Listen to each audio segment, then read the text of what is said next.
Okay. Okay. Good morning, good afternoon, good evening, everyone. Welcome to the Charlie's Angel stream, number 19. How is everyone this morning? I'm doing well. This New Year's weekend. Let's see, who do we have here? Hi, Jose and Tuxedo, MG20 and Dune and Arthur. Hey, Lars and Fixter Jake. Who else do we have? Ballant and Arthur and Jimmy. Hey, Kevin. Hey, Nogorot. Hey, Dom. Redacted and Colin and Bill. How is everyone? Hopefully this is going to be a pretty chill stream. I've got a series of streams coming up that are going to be pretty busy. So just relax. Kind of the intent today is miscellaneous. I've got an Eibos filament dryer that was sent to me that I want to assemble because I want to potentially use it. And a bunch of other projects that I've kind of gathered that have been sitting, waiting to have some attention. So just kind of go over the things and what's coming up and that kind of thing. Hey, Ulrich and Stuart. Hey, Daniel. Hey, Andres. Hey, Lucas. Kevin and Ricky and Thomas and Rushmere. Hey, Ari. Deanna, Malfrey, Apollo. How are you all? Hey, Derek and Troy. Who else do we have? Am I caught up? I think I am. Hey, Lewis, Marcus, Colin, Brent, Steven. It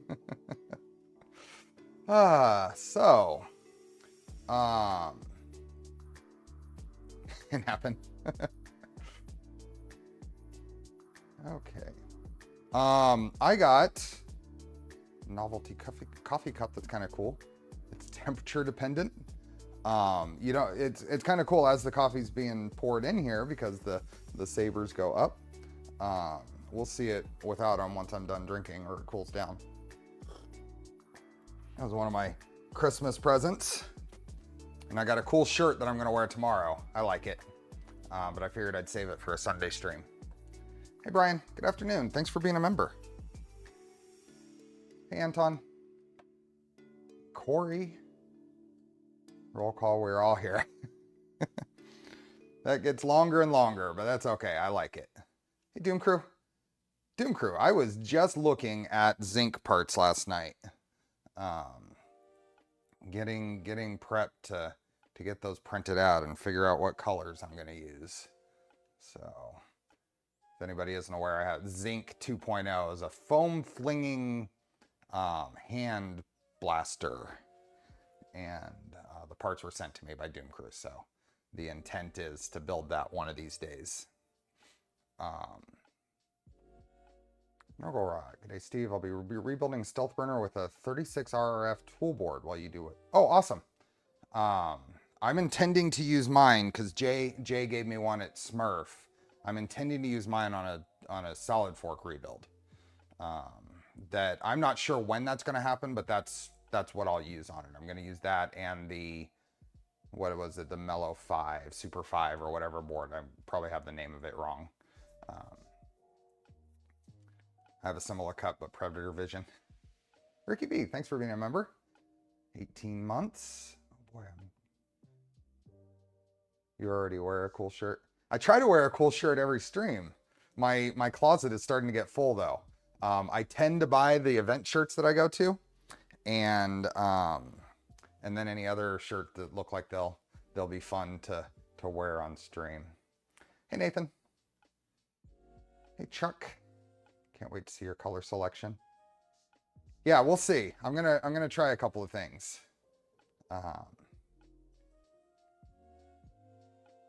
How's the Phoenix going? I haven't really. I mean, I haven't done active work on it since Smurf. I did print out a little piece I'm gonna need, and kind of prepping for the next round of building on it, which might be as soon as Monday. Unfortunately, there's a change that was made on here that I needed tap plastics for, and apparently they didn't have someone who could cut plastic yesterday, so I didn't go over there. Hey, don't knock it. Hey, Zach. Hey, Nuno. Hey, Thunder Keys. Hey, Zombie. We have I got the Knipex 180 pliers and a nice lighted magnifying headset and some more parts for my slab build. Awesome. Have fun with that, Michael. Looks like it's eating a switch wire. It's turned into a handy platform, which is a bad thing. It needs to not be able to be a handy platform. It needs to be able to print. Hey, Derek, thank you. After almost 18 months, I'm finally finishing my 0.1.5. But along the way, switched to the V0.2 manual. Fun. Hey, Ben. Hey, Star Rose. Hey, Timor. And Jeff. All the folks coming in. Where was I? Phoenix is going to see more attention to it here. I need to get it done. It's really close. But part of, I mean, I could just whittle away at it, and I would have, but I want to film it. So that makes it that extra layer of, I have to be prepped so I have enough content to do, because I've been doing like hour or 2 or 3 stints on it. So it doesn't come across in videos just how small the V0 is. The V0 is awesome. It is a great printer. What else? So let's start with, because I want to build this Eibos filament dryer. So I've got a layout of stuff here.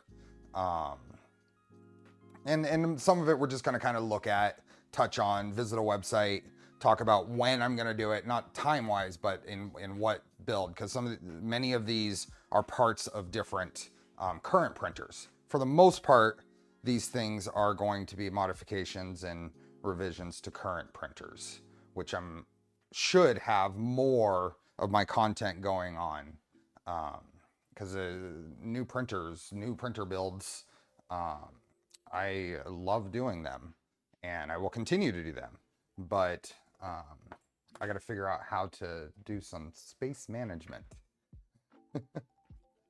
So this is, let's go here instead. Hey, that's actually, it's hard to see, but that actually turned out pretty well, the lighting on that. Hey, Danny, I am doing well.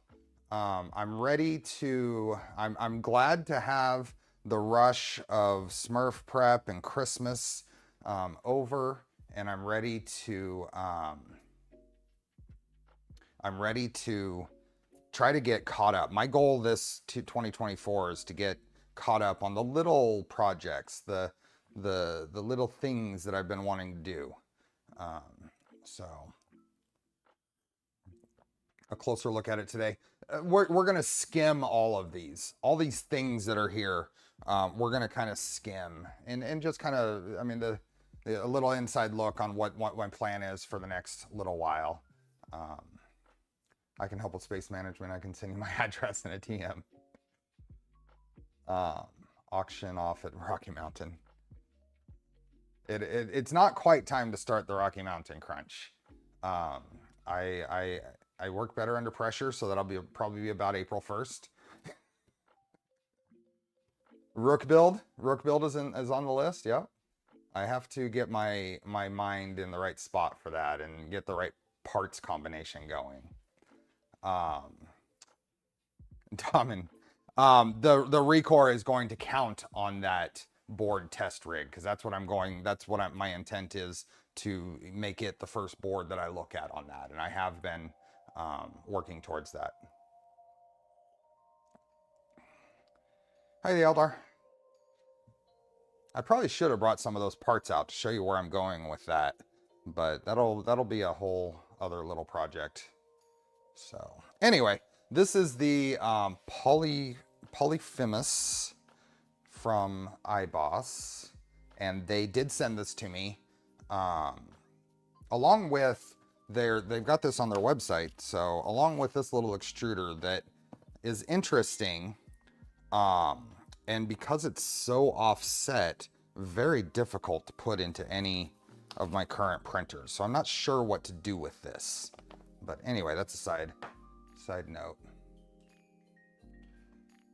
My wife says if it wasn't for the last minute, I would never get anything done. Yeah. I mean, I mean, when my wife's the same way, my son's the same way. Hey, Steven.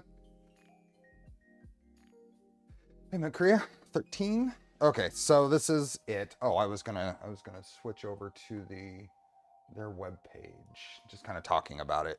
So this is the product. It looks like it's about $130. It's pre-order right now. Where's your bike? I got a new E-Tap gravel. My bike's over. Oh, it's behind it's hidden by the Phoenix. I would love to get a gravel bike, but priorities. Hey Sven. Hey Biney. Proud of myself. My Voron 2.4 has been printing in reasonable quality since yesterday. Awesome. Anyway, this is the multi-spool filament dryer from Eibos. Let's see, just a little bit of information about it. It's theoretically even heating, accurate temperature, exhaust vents, and a silent fan. So we'll turn it on, and then I'm gonna use it because I have a food dehydrator, but it would be nice to be able to dry a few more spools at a time. I found my ASA quality, definitely PETG quality improves, but ASA quality definitely improves also when I want to print with it. So being able to throw stuff, multiple film or rolls into something overnight would be handy. Hey Tim. Anyway, lots of stuff here. Let me paste this link into the chat just in case anybody wants to follow along. PETG is a must to dry before you print. Absolutely. I have to even print with my dryer connected to the printer on low heat. I tried pre-ordering this morning and the shop app tried to charge my card 6 times in a row. Uh-oh. Oh no.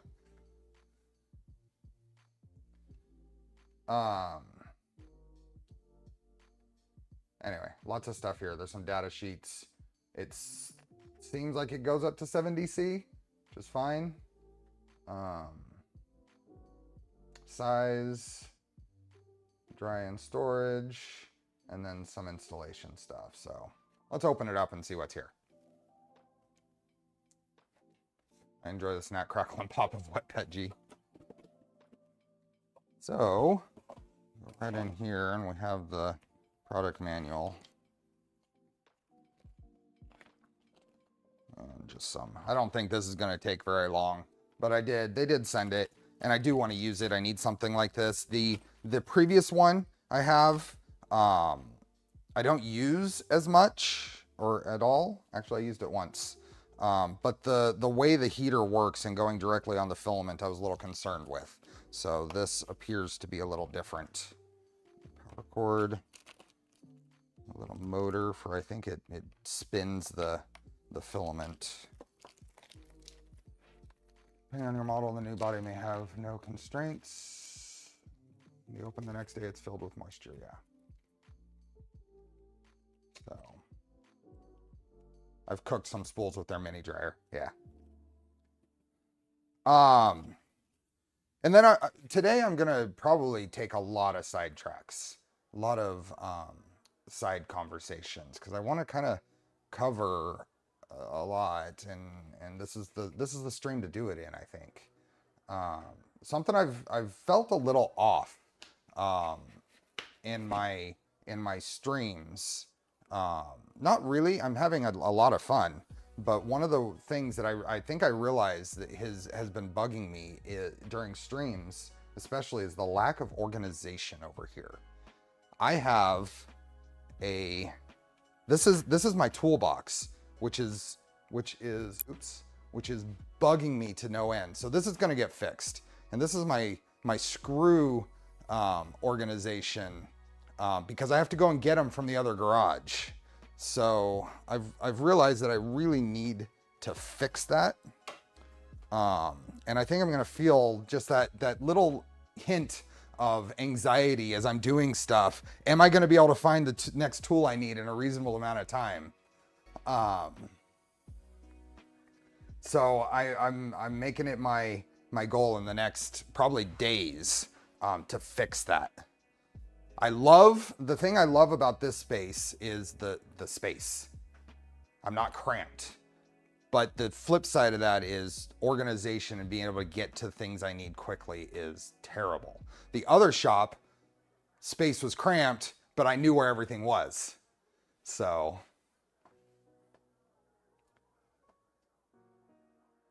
Yeah. I'm probably going to go to IKEA, actually. Someone said lack. I'm probably going to go to IKEA and find a short stack of drawers. I only need like 3 or 4 drawers that I'm going to put on this shelf right here. So I can just reach down and open the drawer that has the type of tool I need. And then I'm going to just bring my Acromills organizers over here and set them in here so I know where every fastener is. I realize I'd rather have them here during stream than over there when I'm working off stream. I'd rather come over here and get something than have to go over there and get something. And this is until I remodel the other side and move my streaming back over there, because that's still the plan.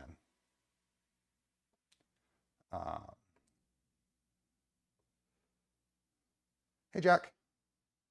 Let's see. Let me get caught up on chat. I never understood how some people could so blatantly say that they print with PETG or other super hygroscopic filaments and they never had to dry it.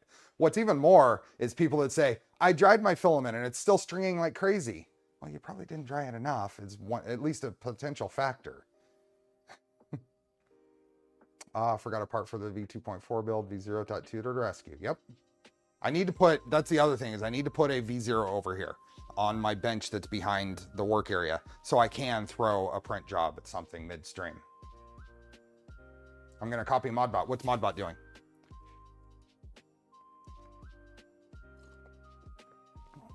I got my first 2 5-kilogram spools of Polymaker ASA. Yeah, I don't think this'll fit. Still catching up. I'm drawing a soap tray for my girl while watching the stream. Awesome. Time for some Gridfinity organization. I think Gridfinity is really cool. I'm already kind of, I've got my Acromills. I have a bunch of these and I organize in these. Gridfinity is a potential when I start doing like the CNC stuff and potentially this drawer.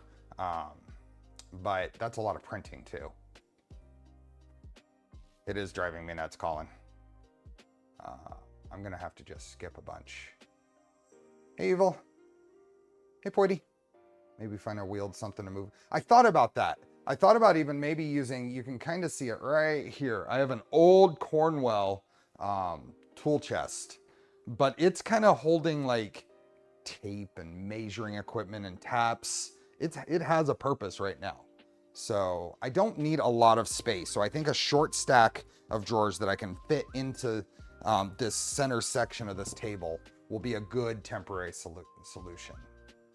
Hey, John. Hey, Jordy. Get a toolbox. I got a Harbor Freight 26-inch top and put it under the workbench. I don't want to get things, I'm cramped on space in here as it is, and I don't know what the final layout of this looks like. So I don't really want to get something fairly expensive and big that I'm not going to have a space for.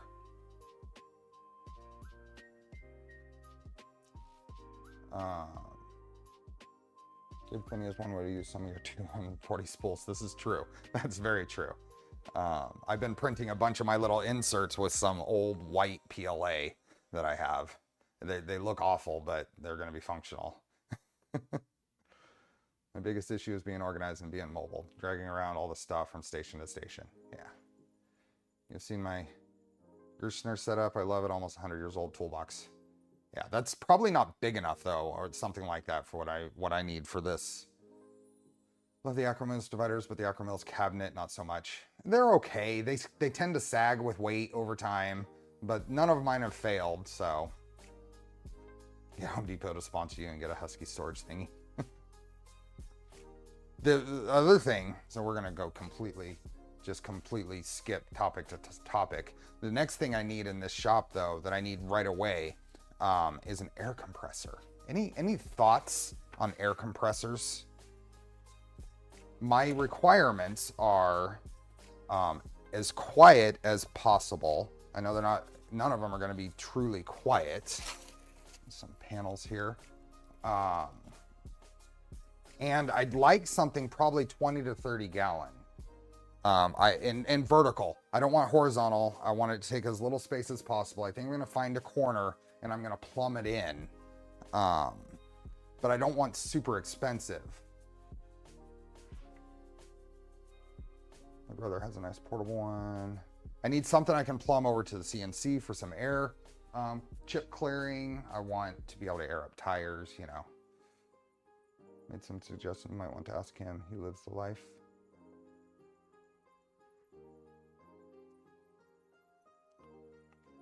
Did it once, go big, and close it. Yeah, I don't really have room to do that. How many PSI do I need? I'm not going to be doing sprayers. This looks like a top. I'm not going to be doing much for like air ratchets, although I have them, but I don't use them much. You've seen me. If I was a mechanics channel or something, the ES15 icon would still be applicable, because when I work on cars or whatever, I grab the manual ratchet, I grab the wrenches, I never grab the air tools. Can you install a bigger one outside? No, I don't have room. I thought about that too. California Air makes some quiet compressors. And that's on the list. And I've heard, I mean, Mitchell, you're saying oiled air compressors are quieter than oilless, but from the ratings, and it sounds like some of the technology has improved.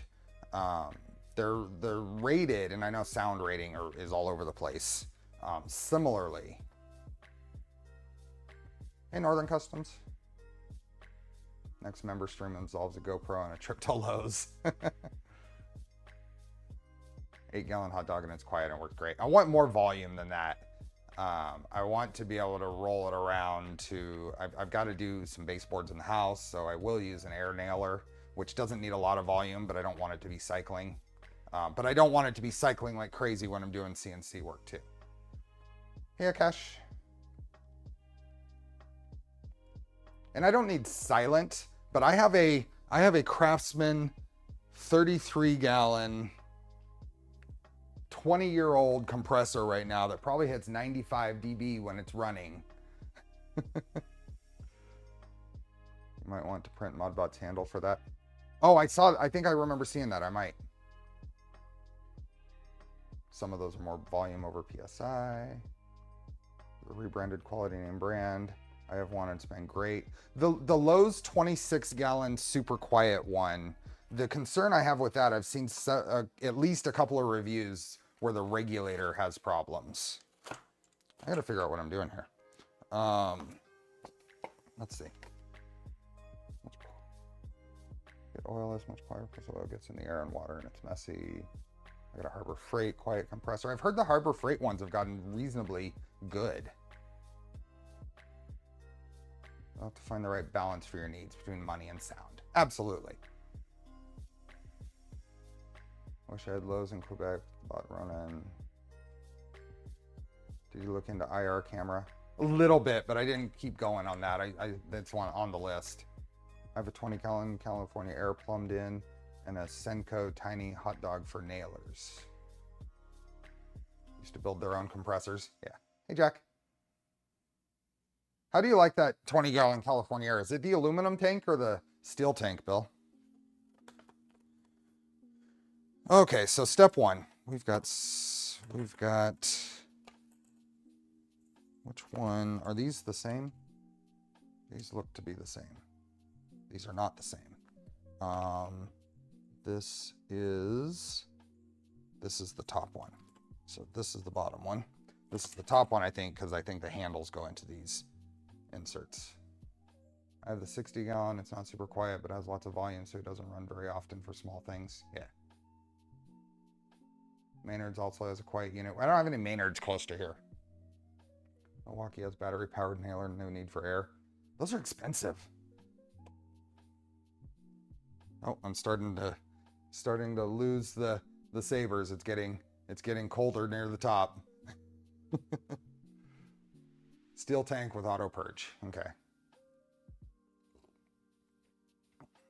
I don't use a air compressor often, so I think I'm going to use it a little more when I hook up the air chip clearing on the Shapeoko and any other machines that I end up with, but I don't want to go overboard either.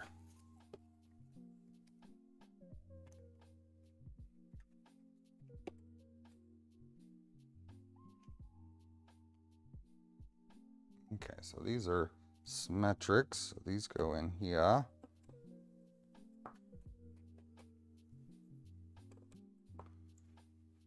Hey, Steve.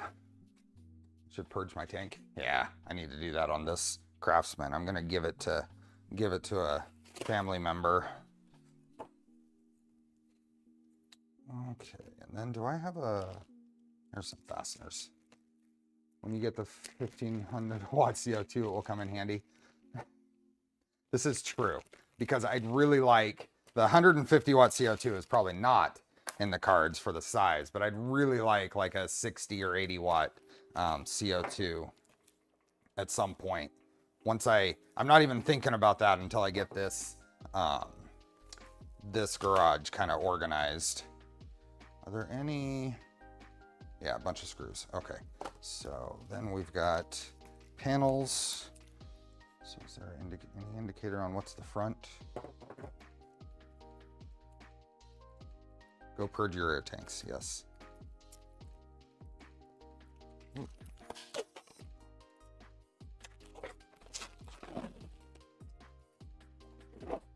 Hey, Bob, welcome. You like this dryer? Good.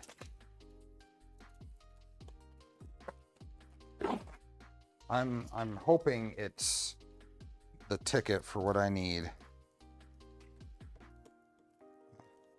So these are, let's move that in.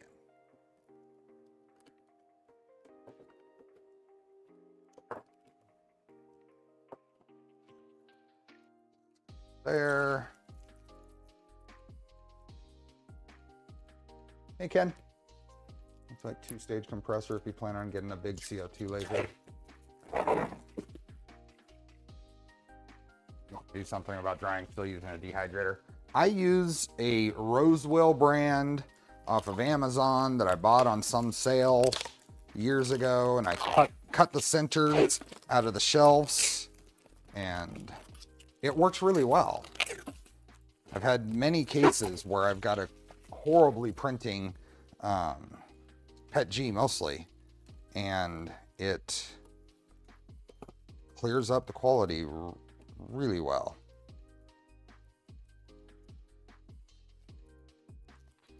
Are you planning on running lines and quick disconnects at different machine locations while being able to hook up now? Yes, I am. I also have a spool that I bought years ago that I never actually hooked up, that I'm probably going to put it near the front of the garage so I can get anywhere in here, but also get to the cars out front when I need to air up tires or whatever.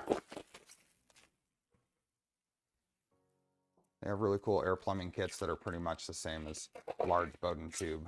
They're easy to install and run to multiple places in your garage shop. But PVC is so cheap. I was just gonna go with PVC.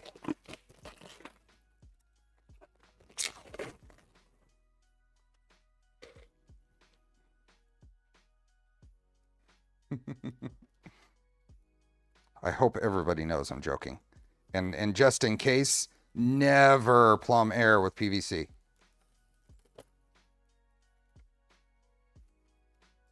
Since this is a Charlie's Angel stream. Hey, Sean. Laura is sitting behind me and asked for a potential kitty update. The potential kitty update, it has to wait for my remodel of the single car garage. I have carpet tiles in there, and Charlie's condition towards the end meant that they got peed on quite a bit. There's zero smell, and I've cleaned up as much as I can, but I don't want to bring new kitties into the house with any potential for old accidents. So that's our goal. We need to clean up before we bring in new pets. And that's part of the whole plan of That's part of the whole plan of with the shed and remodeling is that'll get brand new carpet tiles in the other garage. I'm just going to throw them away and replace them. They've been there for over 10 years, maybe 12 years now. So they serve their life. They're Race Deck brand plastic tiles, but they have a carpet on top, and it worked pretty well. So I'll probably just replace it with the same. So, love my wall-mounted retractable air hose, yeah.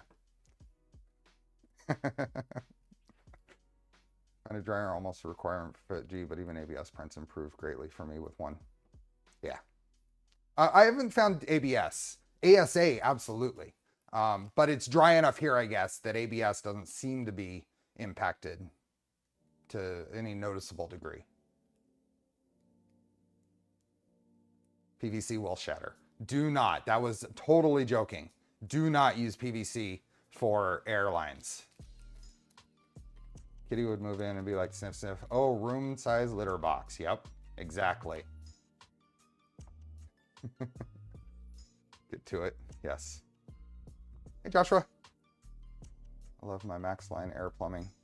I'll be researching that stuff when it gets closer to actually setting things up. My house lives at like 30% humidity and I haven't really had the need to dry it much. ABS, yeah. I've never noticed, but do you mind if I ask what you do for filament storage? I do for filament storage. Do I have that video handy?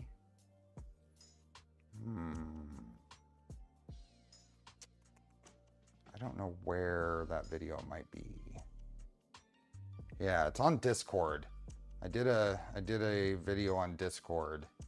If anybody can find that and just ping me a link to it, I'll bring it up. Hey, Mr. K. Rule for buying compressor: buy more than you need, buy oiled, not oilless, and if you don't have 220 volt now, get a compressor that can be switched to run 220 volts in the future. And I can get 220 volts to anywhere in this shop right now. This that is a nice 100 amp sub panel that I had installed this last early summer, spring. So I have all the power I want in here now, which is awesome.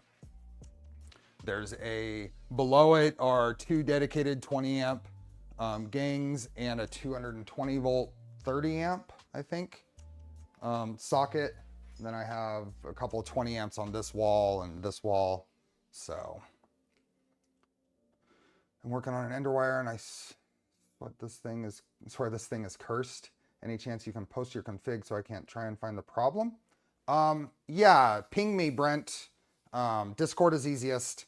If you ping me in the Poke Steve channel, and there is a Discord link in the description, right?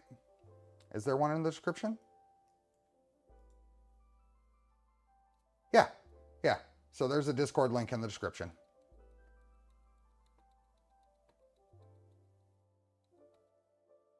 Yeah, this year is the year that I finally said I need to get some things done. So I had the sub panel put in, I had the mini splits put in both garages, and we have solar now. So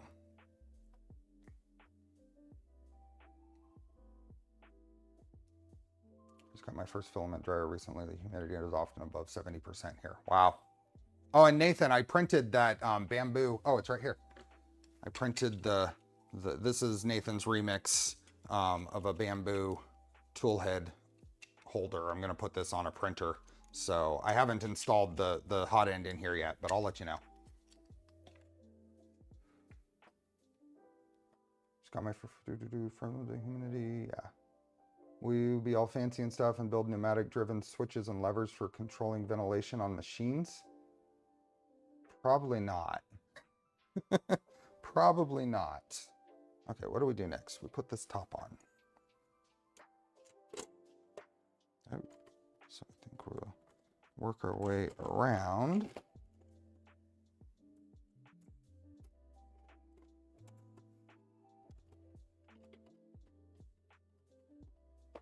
There we go. Thank here. What gauge? 220 volt, 30 amp. What gauge do you have on that cable? An electrician installed this. I didn't do this myself. I couldn't quote exactly what gauge wire they used.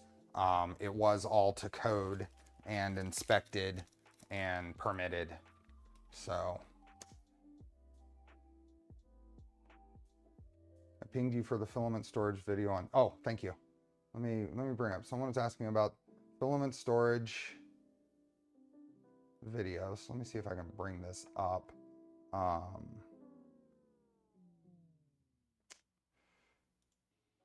quick tour. How do I? Okay, let's try this. Inspect it. I know. Something like that. The concern here, especially in California, is I mean, you need every electrical change or whatever permitted and inspected. Something like this, that's a major project. If something happened in my house, burned down or whatever, and it could be traced back to this, I don't want to be responsible for that. If it's permitted and inspected, then insurance will cover it. I'm saving this video real quick. Hopefully this works. Aha. Okay, so this is my filament setup. And like for my shed, I don't have to get a permit for the shed itself, but I'm running power to it. And I'm doing that one myself with some advice from people I trust. But it's been inspected. So the trench I dug for the conduit has been checked, and now it's filled in, and I'm making slow progress. But this is my filament storage. So this is the racks above where I used to stream, and I got things cleared out the other day, and this is like new boxes of filament, and come around, and this is not a rep rack, but a similar design that I put there. And then I have tubs of extra moisture sensitive filament, and I have these cabinets that I inherited from my dad that I put some conduit in to hold filament, and then I have actual rep racks above the other bench there with a rep box. So that's my filament storage. So, and I need more. So, did I miss anything? Okay, so let's go back over here. I have some ideas for additional filament storage when I get the other garage set back up. So, and then the other flip side of that is it might not be a bad idea to just start going through filament and try to keep my collection to about at most where it is right now. Okay, then we have a top piece. Looks like this goes to the back and goes on like that. So let's pull this off. I assumed RC car shown at the very last second of the video. I have a few RC cars that are sitting in there. I have a old TC4, I think it is, that's set up as a vintage Trans Am, vintage TA car. And then I have a RC10 B4 in that video, and then I have the 3D sets Sandy that we built on Charlie's Angel stream. It showed up in that video.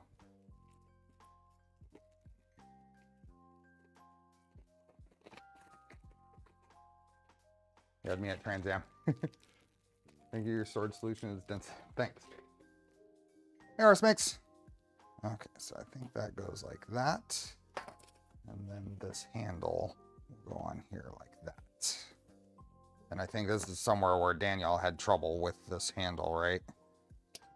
In any case, what are we building? Hey, the GPs, welcome. I am building this Eibos filament dryer storage system.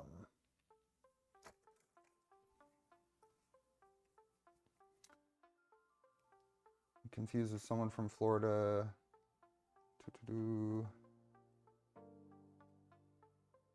Yeah, I'm slowly making progress on the shed project. I was out there last night driving in one of the ground rods for the electrical. I got it down to the point where now I have to use a sledgehammer.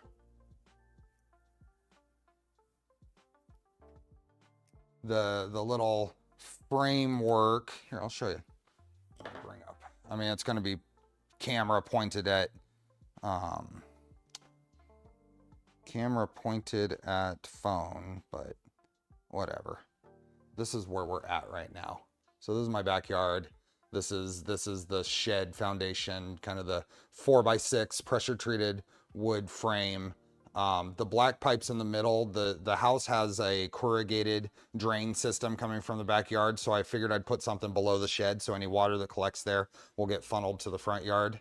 And then this is the conduit for the electrical. And oh, how was your recent Apple service experience? I guess that's not the greatest thing to pop up, but that's okay. Anyway, that's where I'm at.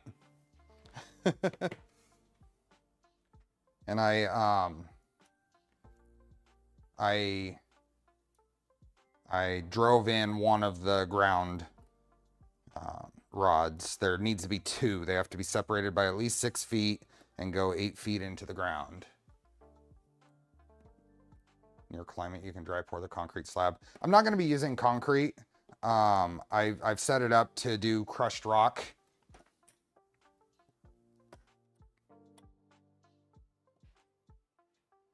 Drill or rotary hammer is the way to go. It went in pretty easy. I've got a one of those slide hammer type things. So it's been going okay. I don't have a hammer drill. The shed is going to be 10 by 12 with a door, a 3-foot door, and a window. I don't remember the exact size on the long side. Hey, Queasy Diver. That project looks perfect for hired help. Sometimes it's just either. You are so right. So right. But I'm too far into it now. I started this in June.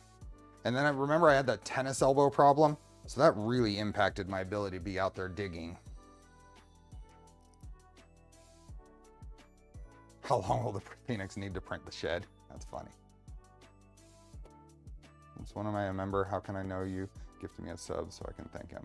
I have no idea, Niezo. I have no idea. Oh, that reminds me.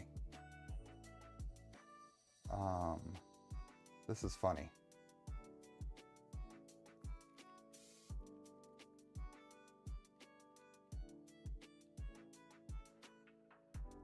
Since I'm a member of my own channel. Did my shed 10 by 12 myself, totally agree. Yeah. Purpose of the shed. So the shed is going to be 10 foot by 12 feet, which is a pretty decent size. It's the largest I can reasonably fit in my yard too. My yard is very small. And it also,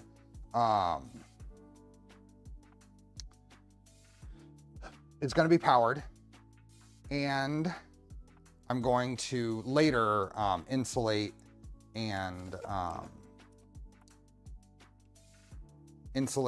put walls inside, as well as putting a small mini split out there. So it's going to be potentially an area where I could work out there if I wanted to, but right now it'll be mostly storage. I ordered a tough shed. So that's one thing, is I am paying for the shed to be done. But I'm responsible for the foundation. So I ordered a tough shed. I ordered the tall So it has 8-foot walls instead of a typical 7-foot shed walls. There we go. And once I finalize the order, it should be like within 2.5 weeks, I have a usable shed. So.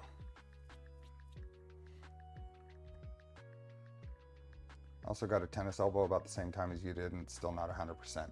I would say it's not 100%, but I'm feeling okay. I can get out there and dig and not feel it too bad afterwards. Okay, so we got all the screws in. We can put it up on top of the base. Is that really all there is to it?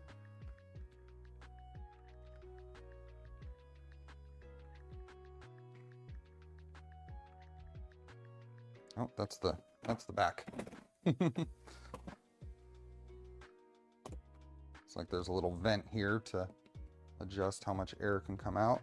Do not close the air outlet when drying, which makes sense. You want that air, you want that moist, warm air to cycle. You want to get fresh air in there.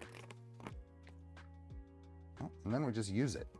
There is so that can get thrown away. There's a PTFE tube to feed filament out of here, or feed things out of here. There is a expansion parts, and I think this is to make it taller. Do I have any filament out here? I don't know if I left any filament out here. The whole box being packed flat. Yeah. I don't get old until next year. Still try stuff that I shouldn't do. Let's see what's in this.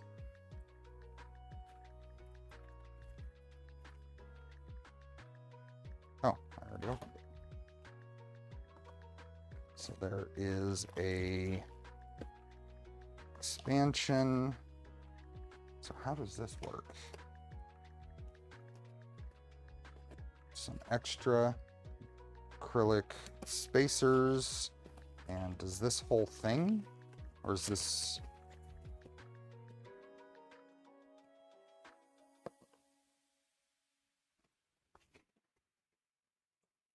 Let's go back to here.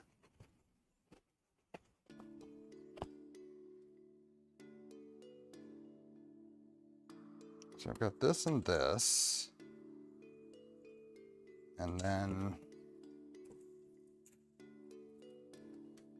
don't need to fill it with silicone pearls. No, I don't think so. There are some spots here for, do those pop out?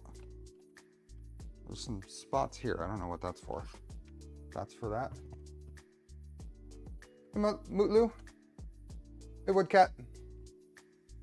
About the lacquered copper pipes. Yeah, they look good as new. The lacquer protects them.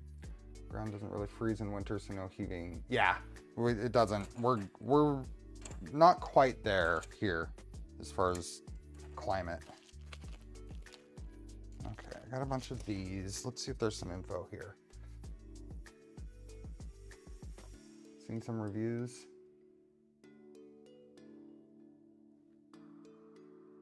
Let's see. Oh, is there more to this? Is there expansion, accessories installation? Is there a other documentation here?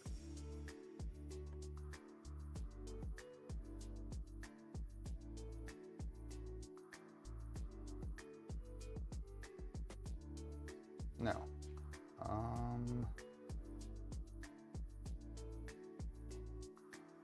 No, I don't know what to do with that.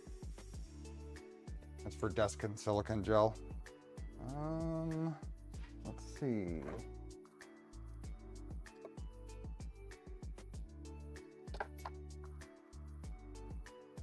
Does this pop up? I don't see it easily popping open. There's no real spot to pry on, so I'll leave it. If you scroll up a bit, there's an image with the expansion. Really? There's that, there's that. Oh, that image. Yeah, I see what you're saying. After installing,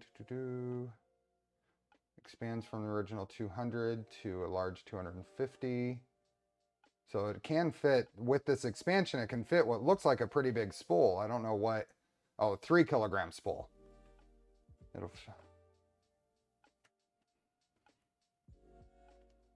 okay, well, let's put this thing together.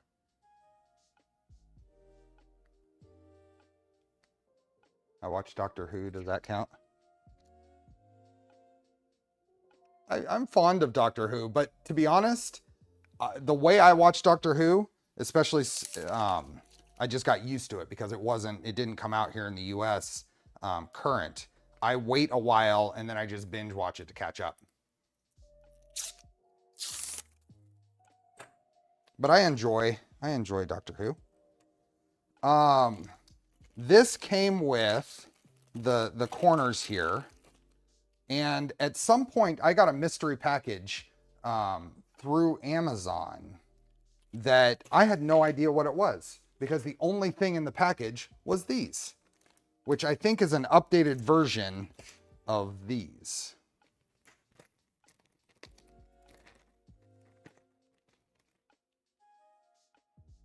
So, completely unannounced, no label, no documentation, just this came in a package. And I wondered for a while what this was. And then I saw Daniel's video on this and realized what they were.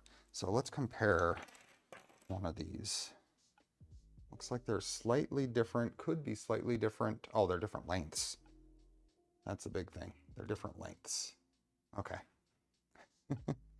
That is, okay, so these are shorter. The new ones are shorter. So it looks like they were too long to begin with. There were a few new specials of Doctor Who in the last few weeks. Yeah, that's what I heard. That's what I heard. I'll catch up when it occurs to me.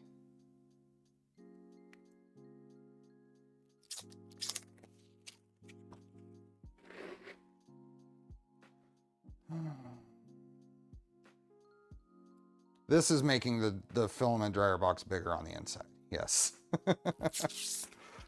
Now that I read that out loud, I see where you're going with that. It's bigger on the inside.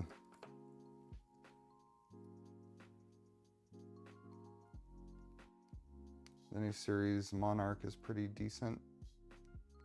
Is that a spin-off? I haven't heard of it.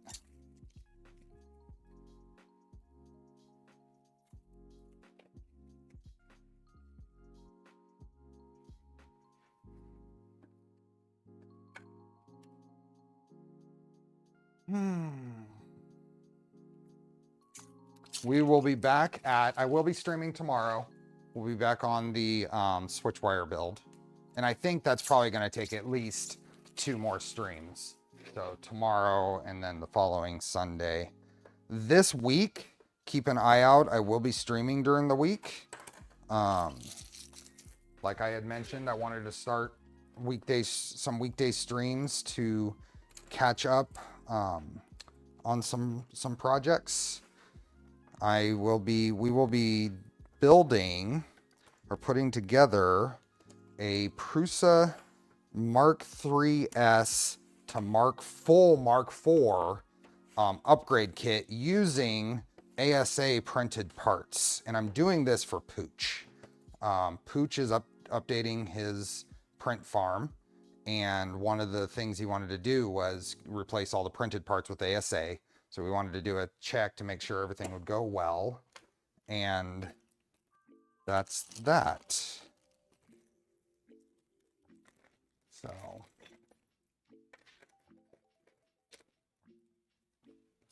Okay, there are some long, these are M2.5 probably. They feel bigger than M2. Or they're, I mean, I'm sure there's some. Yeah, they're 2.4, so these are probably M2.5s. Those are some long boys for an M2.5. What are these, 40, 50? 50 millimeter. Hey, BH. Hey, Maurice.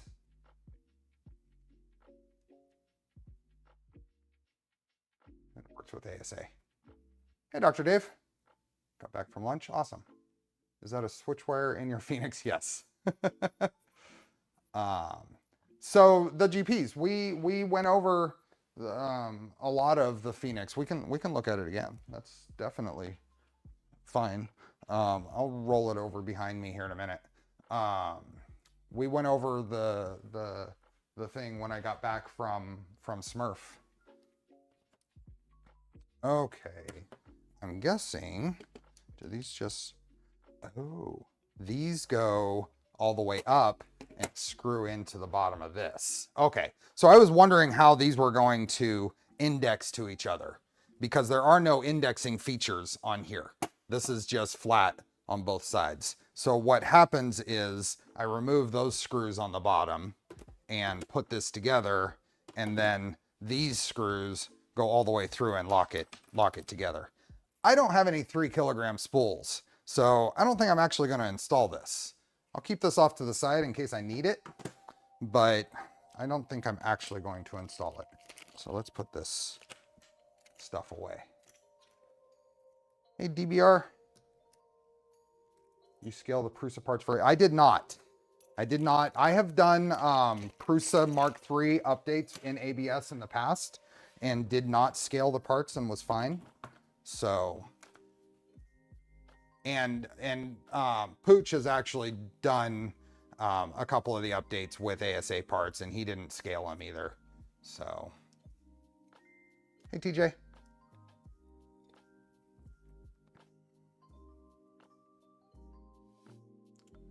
Oh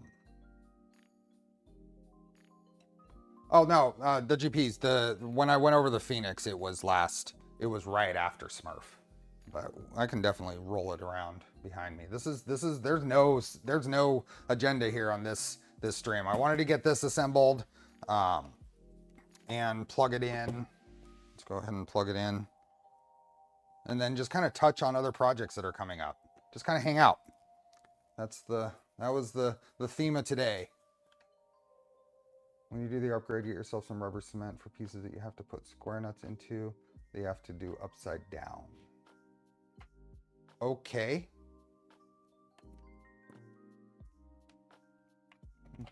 Power. Let's just go here. Power, and then I have a outlet over here.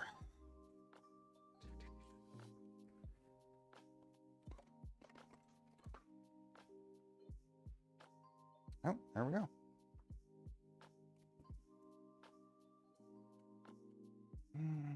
I'm almost done with my Prusa MMU3. It's a much better setup than MMU2. I pre-ordered the MMU3, but I pre-ordered it as a Mark IV upgrade. It's an upgrade from my MMU2 that I have. And those haven't shipped yet. So that'll be on the project list, is to build the MMU3 and check it out. Okay.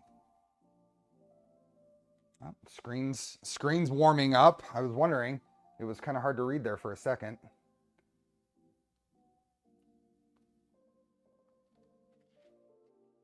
So, menu it looks like. Oh, M3. So settings.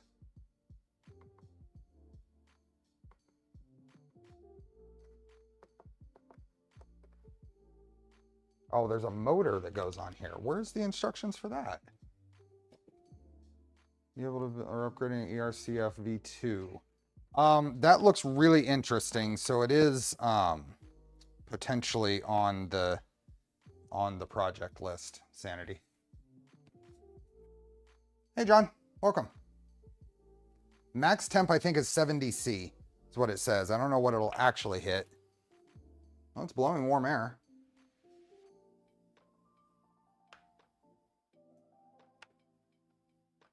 This is an extra motor then, because it's moving. Yep, it has something moving, and I can feel that.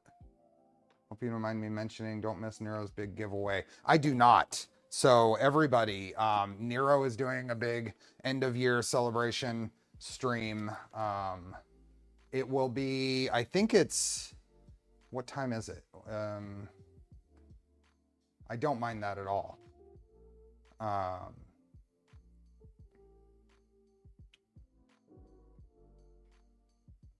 Let's see. In the middle of designing an enclosed fire. It is 6. Okay, so 3 p.m. my time. So it's still in 4 hours. It's 4 hours from right now for anybody. Yeah, thanks, Lars. This is warm. I've got it set to 70. Let me go get a spool of filament and we can actually see what it's doing here. I'll be right back.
Okay.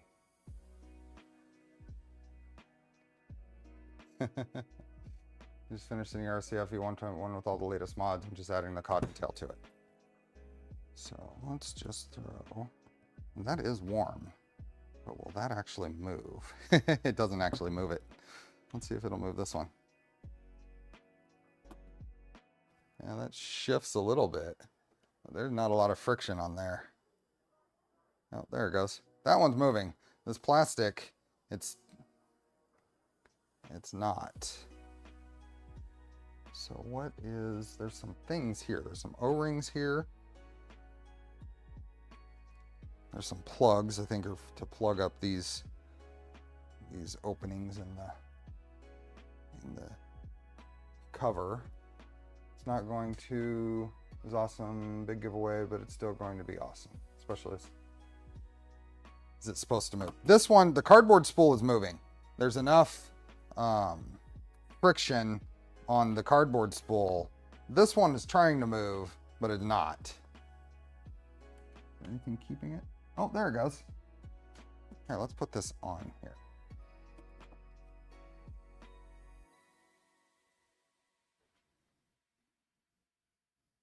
Yeah, they're both moving now. I think friction is going to be a definite something.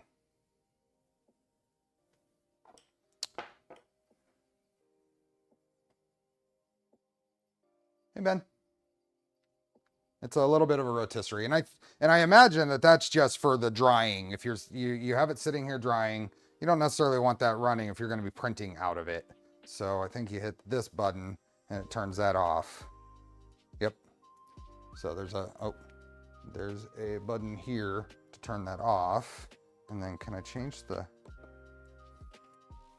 it's 31C right now. It says 26% relative humidity.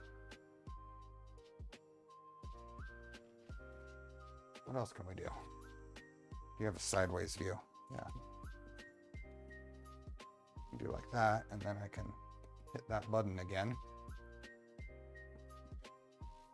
Let's see, the temperature or humidity is not accurate. There's a FAQ here. Long press the setting button to switch between temperature units.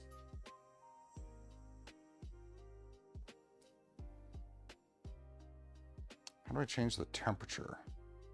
Press the setting button to switch and change the setting temperature, heating level, and drying time.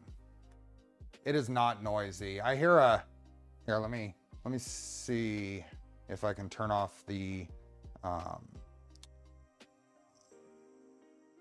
filter. Let me turn off the filter. So the filter's off now, and then I'm gonna get down close to this.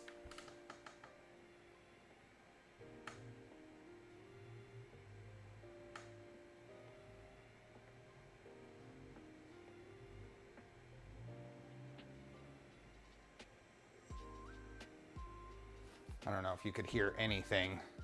It's very quiet. The fan is going. The little motor is moving. The other spool is not moving. There's a friction thing. I'm gonna check. Yeah, so the roller is moving, but I'm not getting enough friction on the spool. Yeah.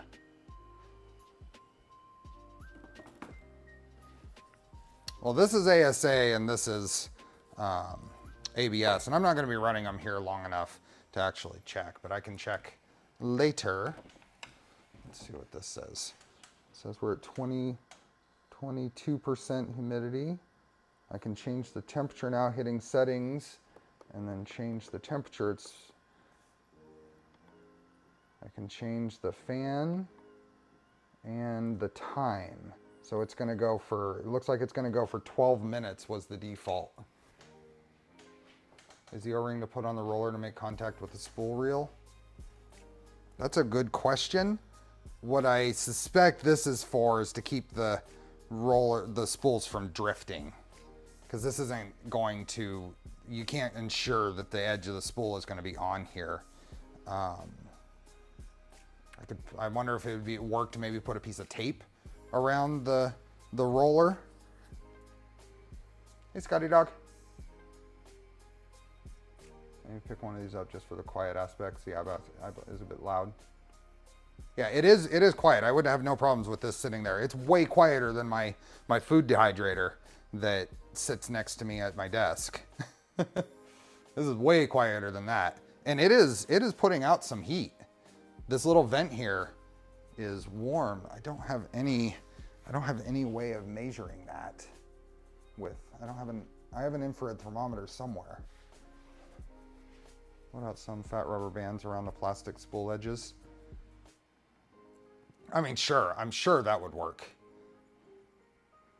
The VHB would give it some grip.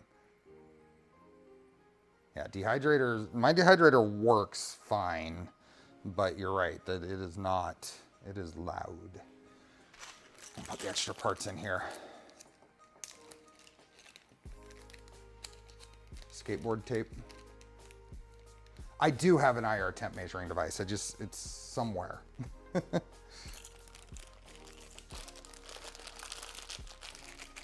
There. All the parts for this in one little spot. Cool. So that's this. And it looks like I can put a PTFE tube there and feed this if I want to. It is smaller than the other one. I think this footprint is smaller than the one I checked out a while back. It's not a cheap dryer, no. But I feel pretty good about actually using this to dry stuff. I'll report back if I have any trouble with it. But if I can put 2 spools in here and just let it sit and run. It's saying it's 16%. I don't know how accurate these humidity sensors are, but right now it's saying it's 16%. And it's up to 40 degrees in there. You rub acetone on the spool edges with a Q-tip to make them rough. It's, right now, the price on this is $129. So it's a little more than you said. And it says free shipping. It says full price is $149. That's right here.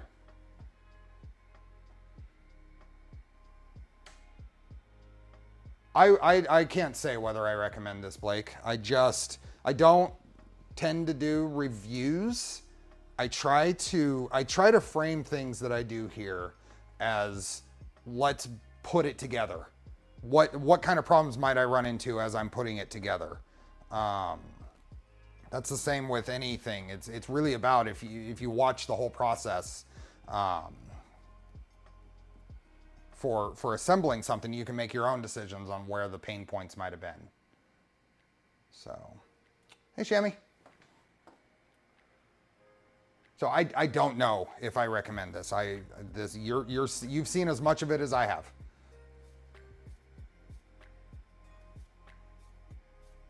I'm using a Keychron keyboard. This is the Keychron K1 SE.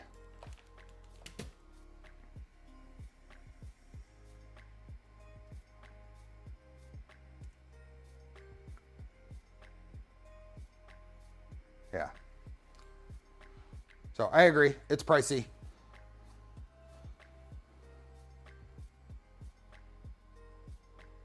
But we'll see. It says it's down to 13 degrees and 42.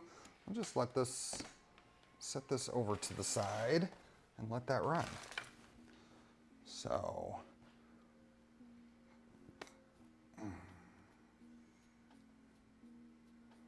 same answer I give the wife most of the time. I have no idea, honey. You have watched this movie as long as me. Well, flip that role, because that's usually my wife saying that to me.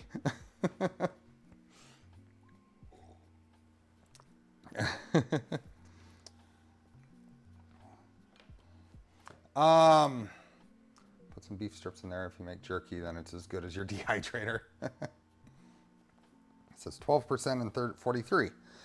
Other projects that are coming up. Let's stick on the Eibos thing, because I have no idea what to do with this, but let's show it off. Let's see where, oh, there it is. Here. This is this guy. Eibos Artemis Extruder. It looks interesting. It's different. Let's see. We have an Artemis extruder. We got a bunch of text here. Let's paste this link in here so you can follow along.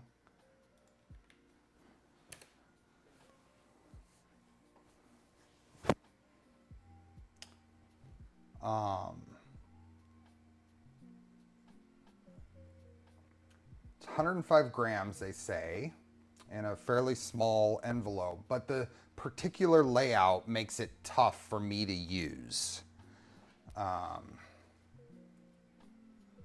It's a planetary gear setup, 1:15 ratio it looks like, with a itty bitty stepper on there.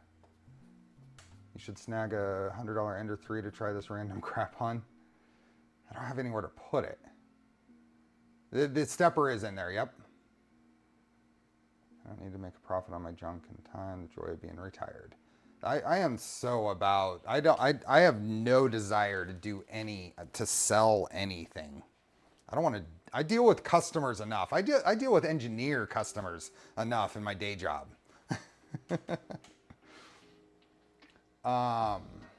Planetary gear says fast flexible filament extrusion. That's interesting. A 30-minute 85A benchy. This is where it becomes tough to package. The filament path is very offset from center. It becomes tough from a Voron point of view and the toolhead point of view that I'm used to. Extra credit for having to deal with engineers, exactly. It's a hardened steel extruded gear. We'll look at the real thing here in a minute. I just wanted to get a little refresher on stuff. I think the overall size on the Roto is smaller because I know in the same packaging, the Roto will fit within the Stealth Burner envelope. I don't think this does.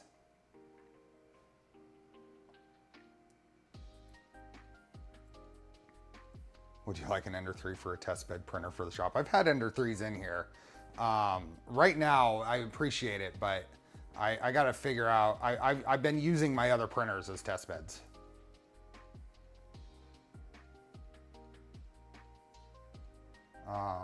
Oh, and that reminds me, Shammy, my little test station I want to build, I want to have like modules. I want to be able to put a hot end on there, and this might be the perfect thing. Use that for it.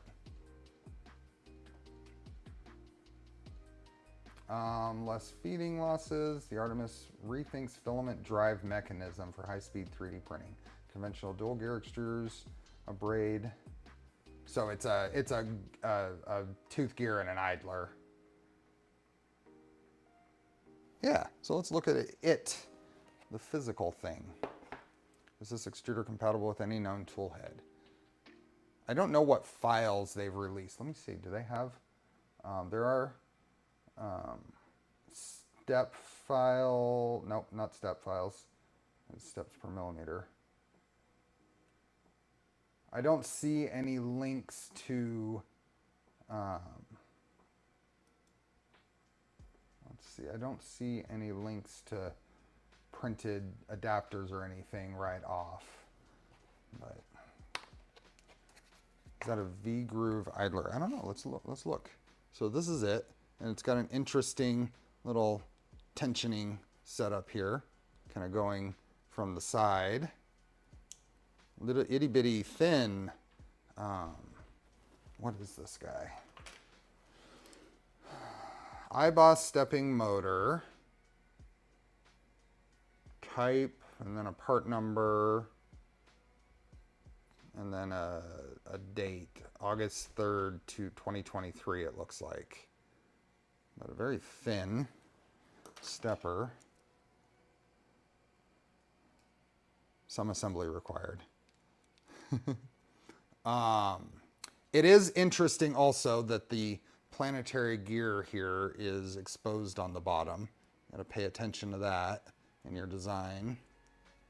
And this offset here is quite a bit more. That's down to 10% relative humidity on that and almost 50 degrees C. It is making a little more noise right now. I still got the noise canceling off. How bad is that? Hey Jared, welcome. Yeah, not much length in the motor wiring either. That's for sure. Let me turn the noise canceling. Well, here, this is making a new noise. So let's see if it comes across.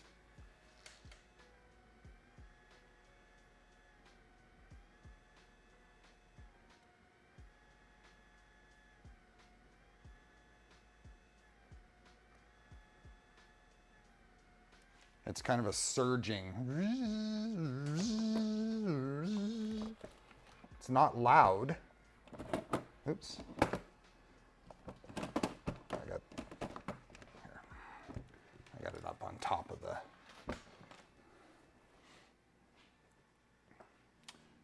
Let me turn the noise canceling back on, just the filter back on.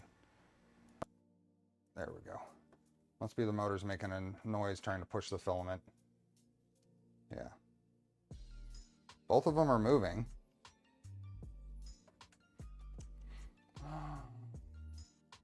Have you seen the Kevin, aka Sam, belted extruder? I have. I don't have a lot of thoughts on it because I haven't looked at it in detail. I don't have any plans on trying it out. Not because I don't want to, but I just haven't, it hasn't popped on my radar. The humidity is the chamber, not the filament. Oh, I understand that, Joseph. I completely understand that.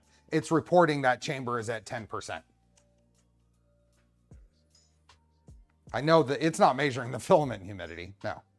I think Modbot mentioned in his review that it is in fact a spare motor. Apparently that motor tends to die. Okay.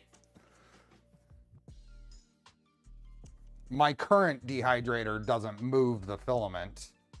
It'd be curious, I should do it soon, just in case that thing fails, to do a test on weight of a spool before and after a certain amount of time using the motor or not. The big part of this, the effective part of this is really going to mostly be in it's cycling air through this chamber, heated air through the chamber. It's venting, it's able to vent out. Anyway, back to this. That is a grooved idler. Someone was asking about that. So those mounting holes are tough to get to. I guess you could push this out of the way, but that's kind of hard.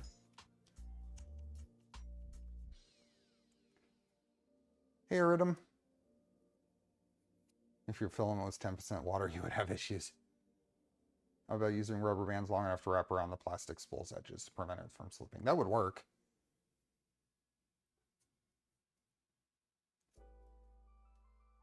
And I agree on the spare motor being part of the package.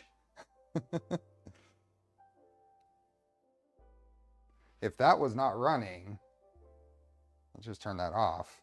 It's completely, I mean, that cycling noise is kind of, it's 2 feet from me. Might be better if it was 10 feet from me, but I'd probably run it without the motor anyway if it was still effective. One of these bottom barrel Sunlu things should pop a few vent holes in it.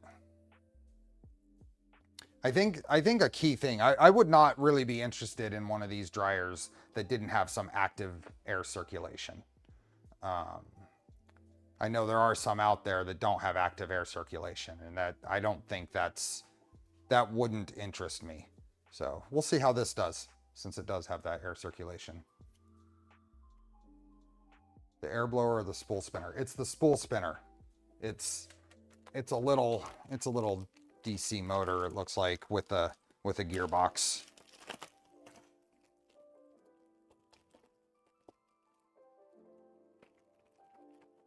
Little DC motor on a gearbox. Quite a reduction because I can't turn that by hand. So.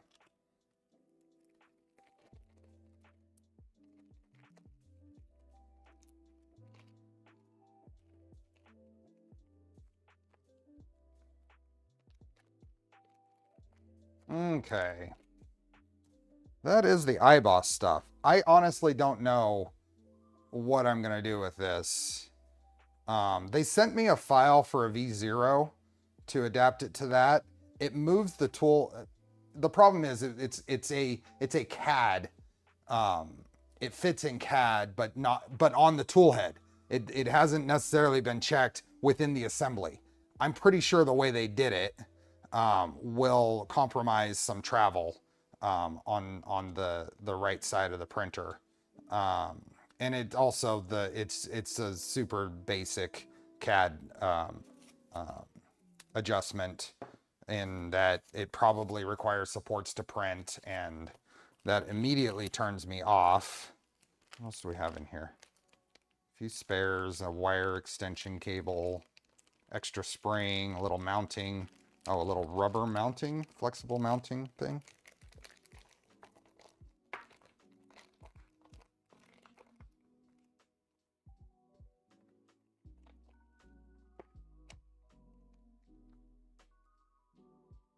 Hey, are you kidding? Is your uncle listening? If you don't like supports, you're going to love the zinc parts. The zinc parts appear to have built-in supports, modeled-in supports. They printed a weird orientations too.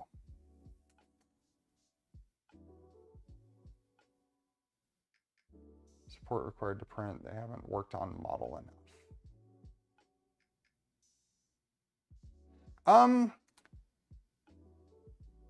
I agree partially, Eridum. I think built-in supports for certain features I'm okay with. I am very much a anti-supports in general, though. Yeah. Some modeled in supports to improve some features, I think, is okay. I don't like, I like the challenge of designing around no supports. Okay, that's the Eibos stuff. So let's move on. What do we want to do next? We are going to, at some point, I got that, but I also have this, and this, and this.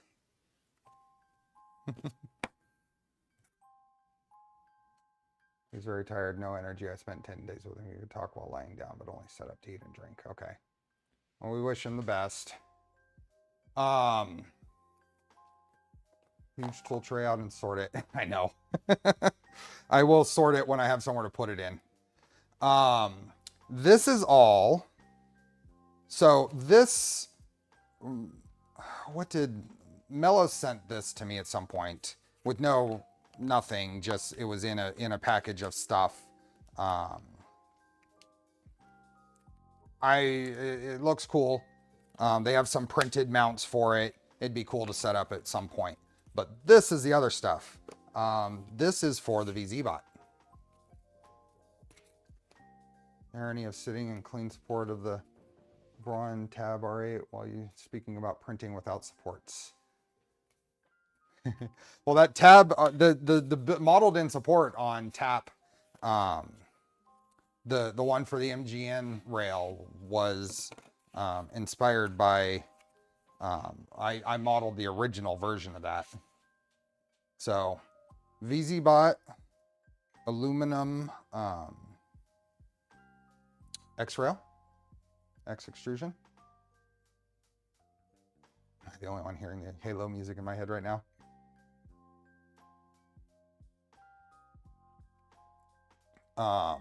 Yeah.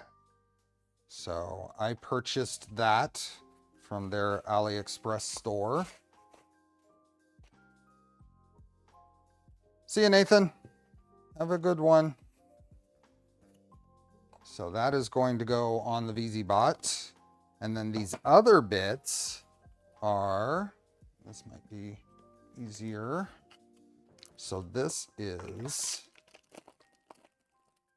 the Hevor Extruder water cooling bits. That piece. So that will, this ends up being the heat sink for the Goliath.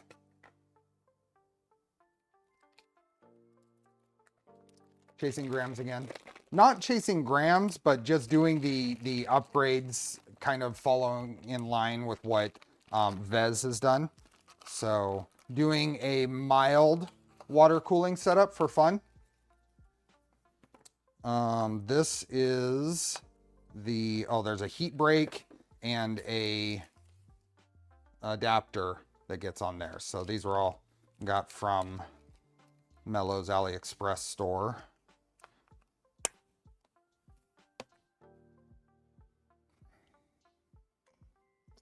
And then this is the Mello water cooling. I haven't even opened this. This is just the water cooling setup that's on their store. I know this is just a generic, maybe slightly tweaked PC water cooling setup. Like I said, I haven't even opened this. I don't know exactly what's in here, but a little reservoir. But this was the Mello thing. So that's just kind of the theme I went with. It's getting the Mello pieces. So there's pump and reservoir and a radiator in here, and we'll figure that out. I don't know if we'll try to do that. Daniel and I will try to do this together, but this is another project that's on the list. Hey, that fits in there pretty well, and so does that. Hey, look at that. Put all that in there and keep it more contained. It's to cool the heat sink. I'm not going to the point of a loop for the steppers, at least not yet. But question is, what color fluid? That's a good question. What color fluid should we do? I mean, green seems to make sense. The rest of the printer's green. But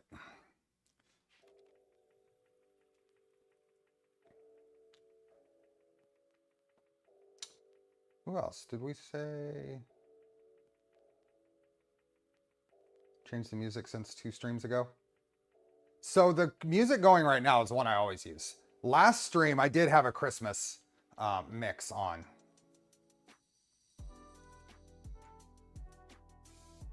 Orange.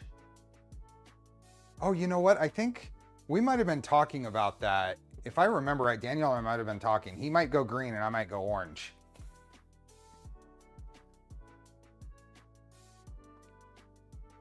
Color fluid is a pain to maintain and clean. Yeah. Jaundice.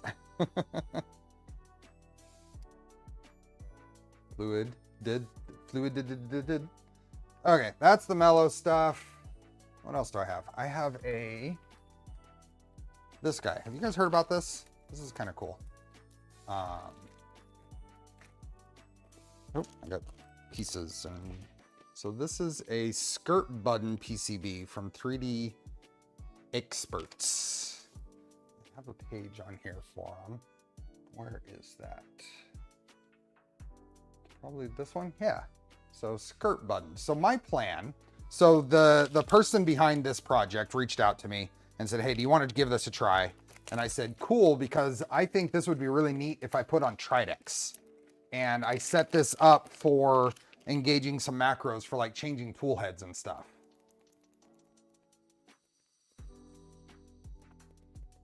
Cherry soda is what I've got going right now. Last week I don't want to change because it'll mess up the stream. Anyway, the creator of this reached out to me, said, hey, do you want to give this a try? I said, yes. I'm feeling a little bad for not covering it yet. So this is going to go on the Tridex. I need to print a new skirt for it and set up some buttons and some ideas for what macros we want to set up. But going through the process of installing this and configuring it will be one of those weekday night streams.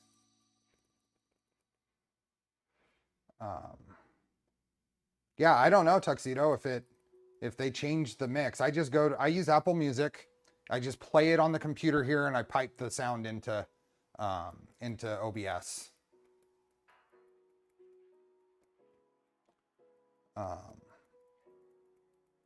Almost ordered a button somewhere, maybe Vector. So the creator asked me if I wanted one of these to check out. I said yes. It came through Fabrico.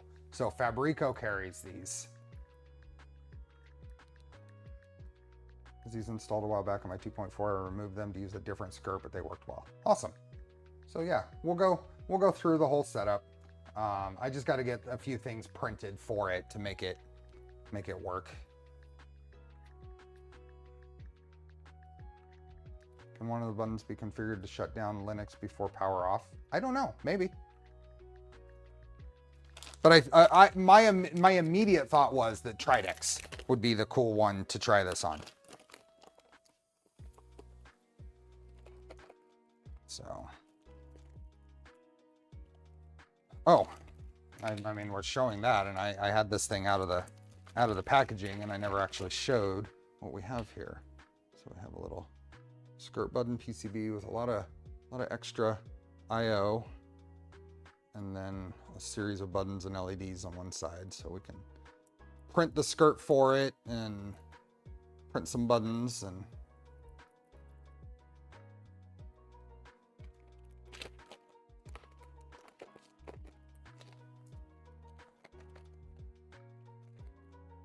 I mean, you got me wondering now, Tuxedo, so let me switch over.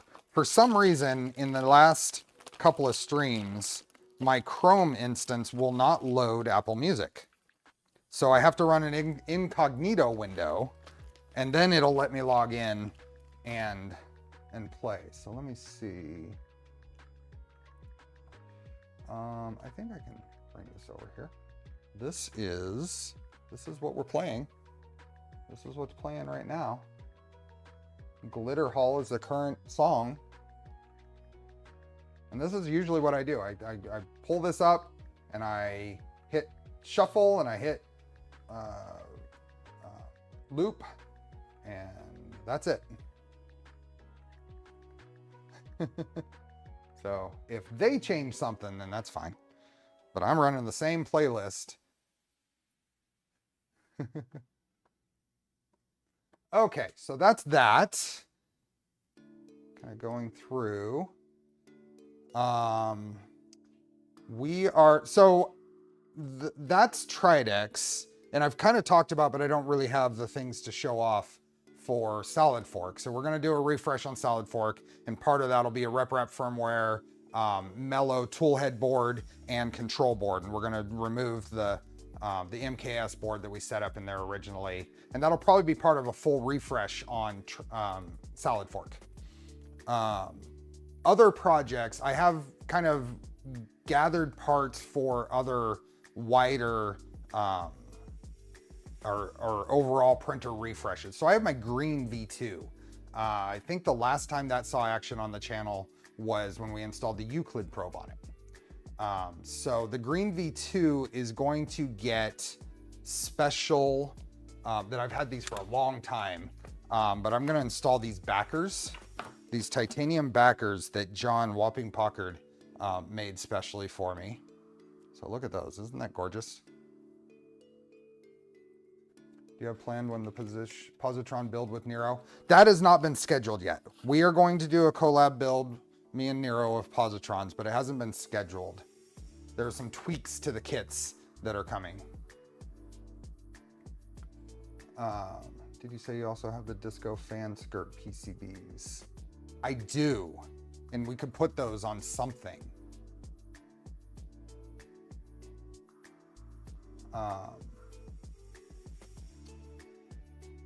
Yeah, so these are gonna go on the green V2 as a build series that might be weekday, might be on the Sunday, depending on how things fall. That'll include installing these and installing the common anomaly X extrusion with it has a titanium backer, so I won't use the one there, but we're gonna install this. My time is up. See you tomorrow. See you, Sean. Yeah, John.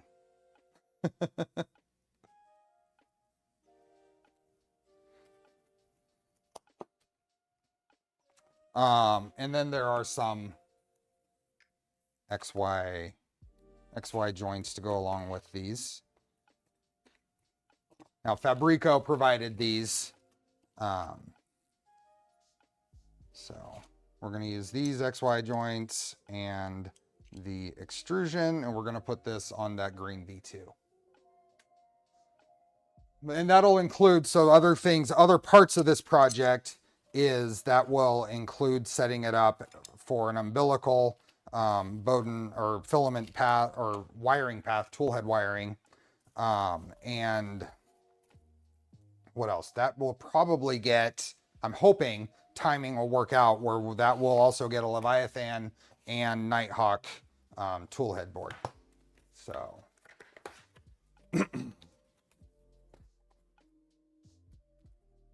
And yes, these are metal. These are a very well, very nicely machined aluminum, and this is a titanium backer. There is some information, and it looks like some things might have changed since I got these parts, but there is some information out here on this GitHub.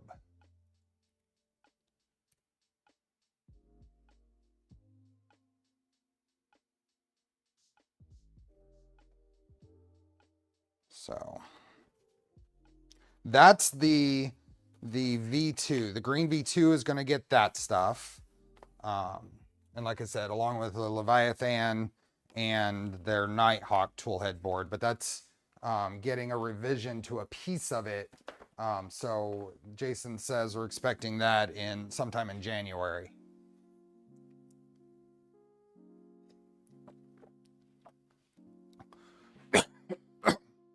Went down the wrong pipe. Excuse me. On the Trident, so my 250 Trident is going to get this kit, which is the double T 9mm belt setup, CNC part setup. Do they have a V2 version of that X-beam? There's so going back here, looking at the GitHub here, I was looking at this earlier. It does appear that some things, like there's a hyperlight x-axis, which I don't think is the one that I have here. I think this is different. See, this goes directly to the Y carriages. I'm a little concerned about this. There's no, I don't know if there's any adjustability built in here.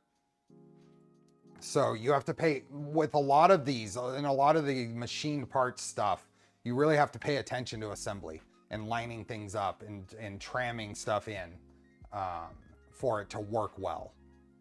So that's the downfall, the side effect of a lot of this stuff. We saw it on the VZBot with all the machine parts. With plastic parts, there's a lot of, especially plastic parts bolted to extrusions. There's a lot of compliance in adjustability and spacing. Then you're not getting that in something like this. So.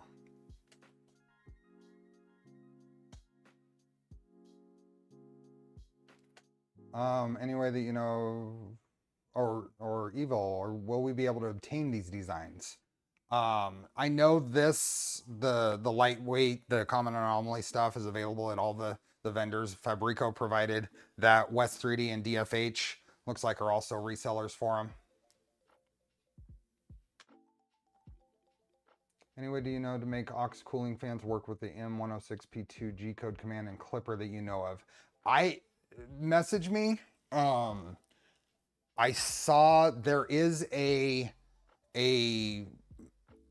configuration macro setup that I've seen for that, and that's stemming from when Daniel and I were working on the VZBot. I'd have to search for it though, but remind me and I'll try to find it. I wonder what the beam would cost if it was 100% titanium and all that machining on it. I really want to get a CNC kit for my next 2.2. I have the Chaotic Lab one installed on my original V2. I'm not done with it, but it seems fine. Mello makes a metal XY as well. Going on to the double T stuff. I think I have a, what is this? This is the light that there is here. Here's the Trident 9mm conversion CNC parts by Double T and Honey Badger. This is another one that Fabrico did provide this to be used in a project. There is a GitHub on this, and I'll paste that in chat.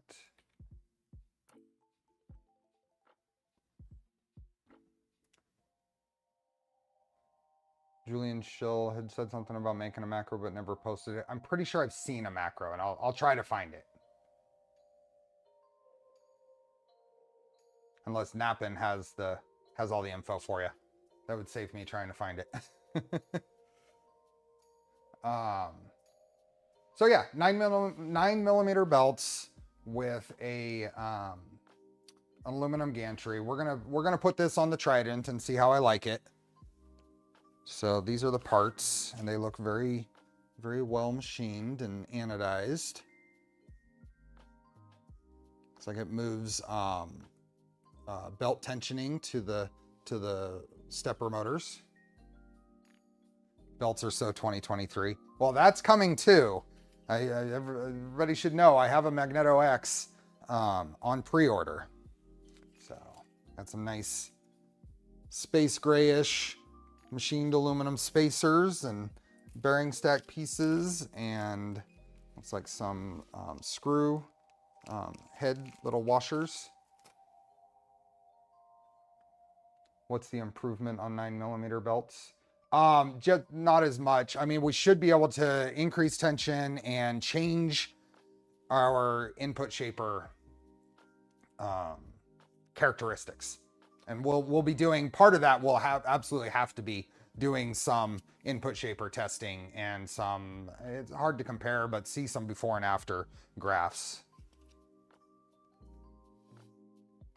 I think this is for the front front idlers. But yeah, really well machined, well anodized pieces.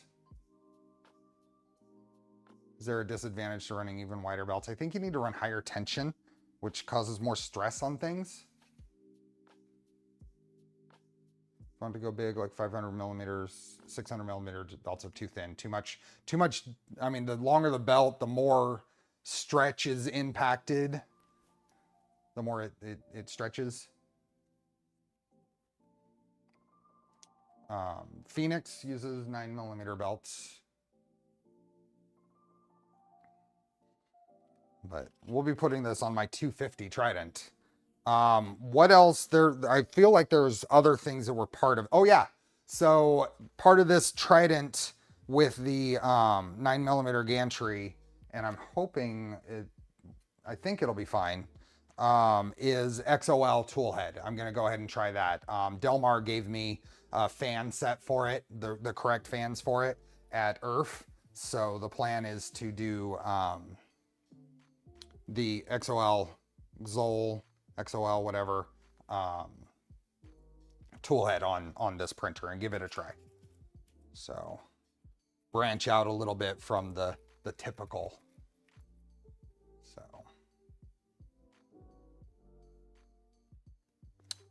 yeah, this can go back in here.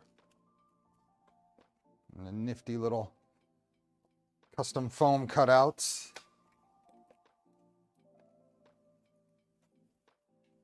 Yeah, I think if you asked the Zoll developers, the idea isn't, I mean, definitely not concerned as much with aesthetics. Function over form. So I'm looking forward to giving it a try.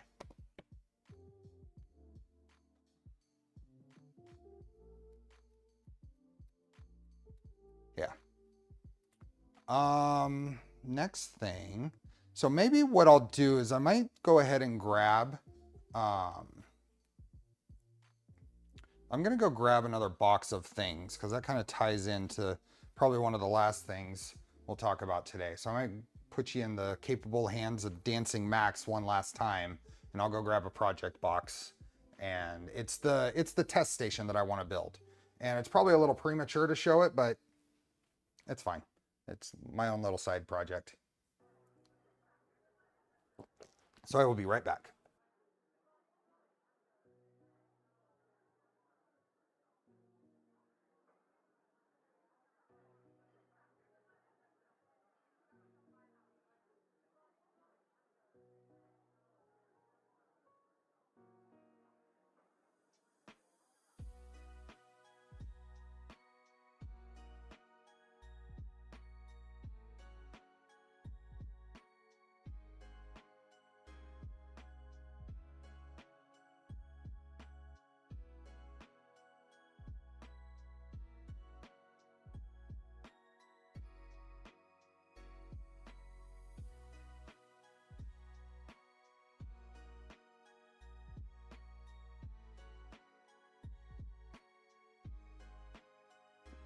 Okay, what do we have? I'm guessing having magnets in the X-beam is going to make it heavy. And the X-beam is going to make it heavy.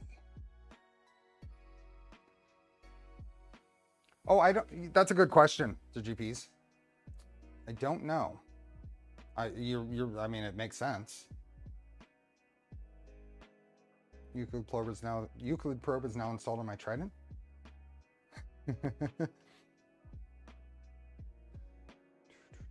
Plastic piece on the top of the small JST connectors went right under my fingernail. Ooh, ouch. On test station 2, hope to get some ideas from yours. Yeah, so this is my project box here, and not all the pieces are printed, and I've got some test extrusions and stuff here, but the basic idea is this is just a big stepper mount piece. I'm going to have a series of steppers along the back with wires going to be able to plug into the controller, and then flags on the steppers so you can see them moving. I just picked 7 because that seemed to how many I could fit on here. So if that goes there, and then This is just another example extrusion, but I made my own corner cubes because none of this has to be actually rigid. It's all about being able to mount stuff. So this would go like here. And then there's a frame of extrusions around here. It's going to use Trident corners. So something like that. And then basically Trident skirts. So this would go like this. And this would sit like that on the front. Now, all of these spots here are going to be potentially lights that can turn on when things happen. And then across the top is going to be a sheet of ABS and a DIN rail, and mounted to the top of these side extrusions. So a DIN rail across the top that the controller and a pie or whatever can mount onto. I can hang a hot end off the side if I want to. And then on the underside, inside the piece is going to be the power supplies. And then probably a Wago connector for 12 and 48 volts, maybe 5 volts too, and be able to power the controller. So it should be relatively simple. It's just a matter of getting the analogs for different things. Like instead of a bed heater, there's probably just an LED that's going to flash when it PWMs. So skirt doesn't even have buttons. Stepper music machine. This isn't for the Taco Raven. Taco Raven is going to get a display case. I'm going to make a display case so I can take it to events and stuff when Voron's presenting and have it there. When do we make some custom PCBs? I'm all about it. That was a thought in some, as I refine this, areas where a custom PCB could be useful. Because one of the challenges I have here is I have a series of steppers and all these things, but different controllers use different connectors. Some use JSTs, some use Molex KK, some use DuPonts. So I'm gonna have this and then probably a bunch of adapter pigtails.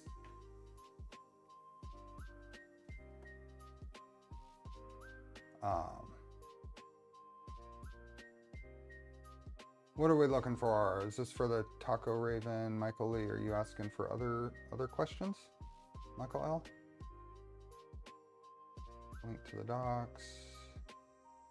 Need to look in some of the stuff Tim had sent because this was part of an idea of old stuff we have. Yeah. So this was the big design part of it, is just getting this mount. So I wanted the steppers at an angle. There'll be some labels for them. And here comes the trash can. I don't know if that'll come through. They're late on trash pickup, but I think that's because of the holidays. And then I've got all these different corner cubes here, different pieces to tweak, and it's pretty much at a point where I could assemble it and probably start using it, and that's where I'm going to be. I have to get to the point where I just start using it and then refine it. Hey Dirk. So this is the makings of a test station that I want to put together. So I can take things like the Recore.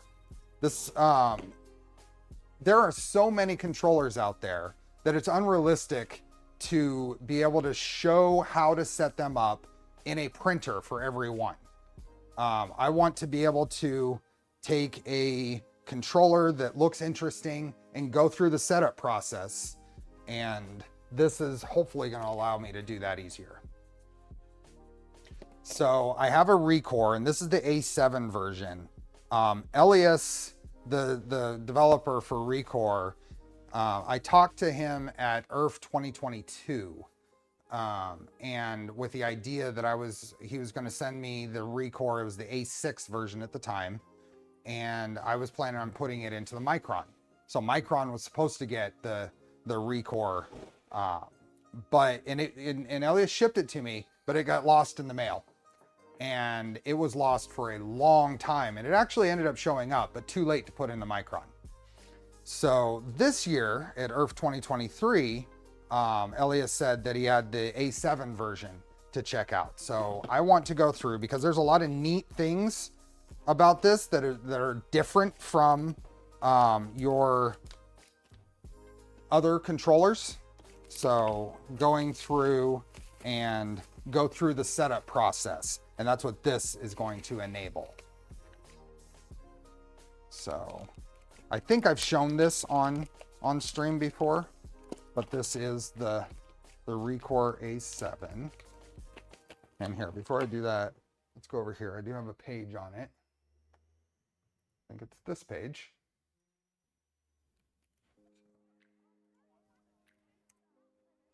That is the Recore, and it is 3D printer controller board running Linux. So it has an integrated SoC.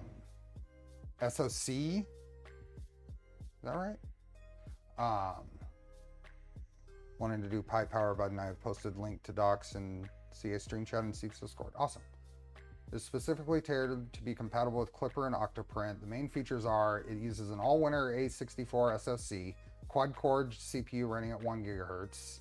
And there was something else here. Where is the... It uses a portion of that for the MCU for the controller, for the motion control. So this is... Now the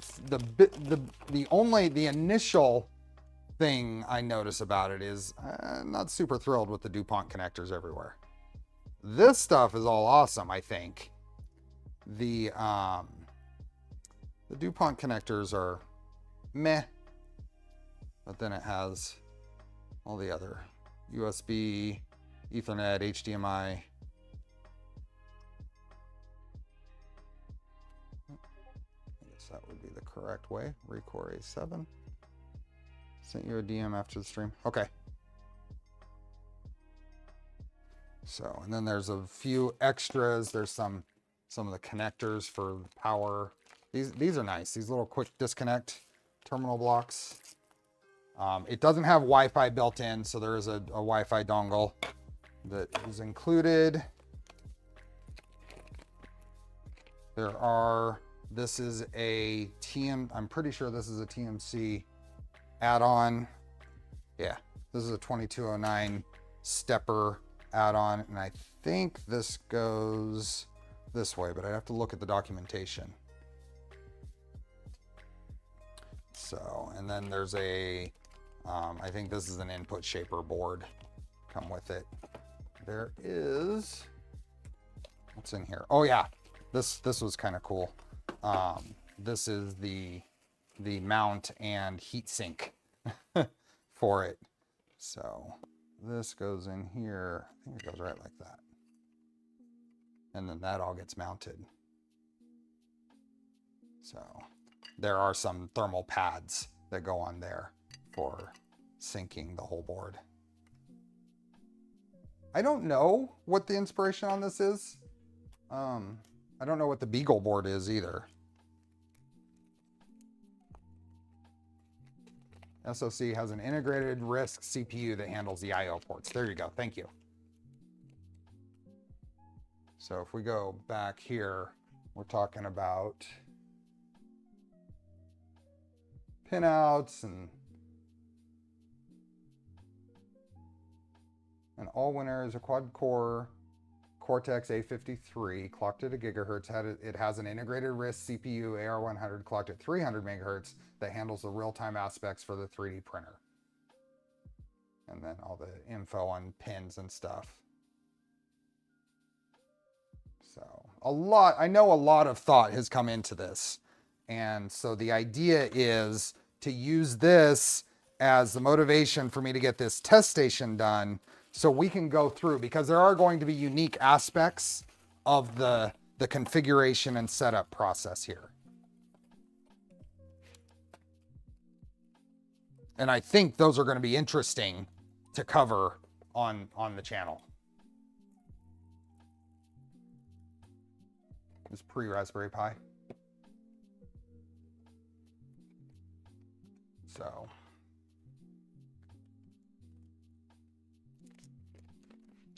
my pocket is already bleeding. A little wiring diagram here with the basic capabilities and where things plug in.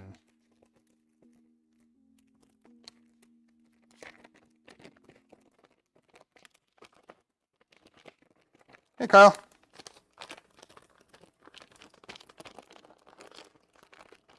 Yeah, I've had this test station on my mind for a long time.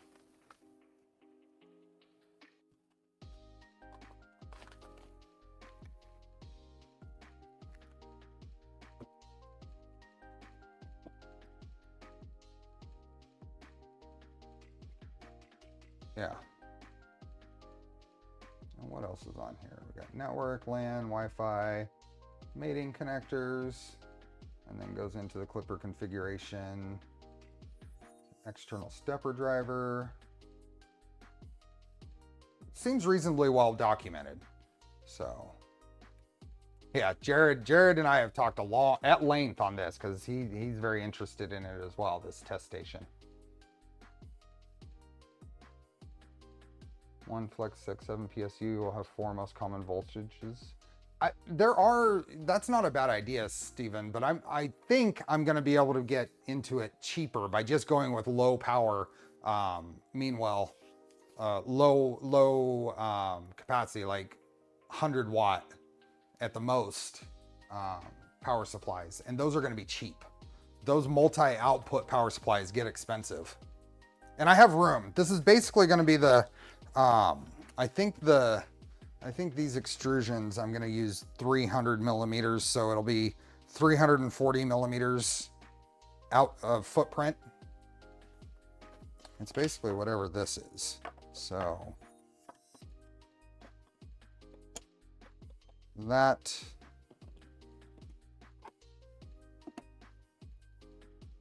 hey, Fixture Jake, that, what is that width? I think I set it to 300. Yeah, that's 340 millimeters of overall footprint, which means 300 millimeters in the electronics. I think I'm changing that to be just an even 300, Jared. I'm not 100% sure. I need to refresh myself in the CAD.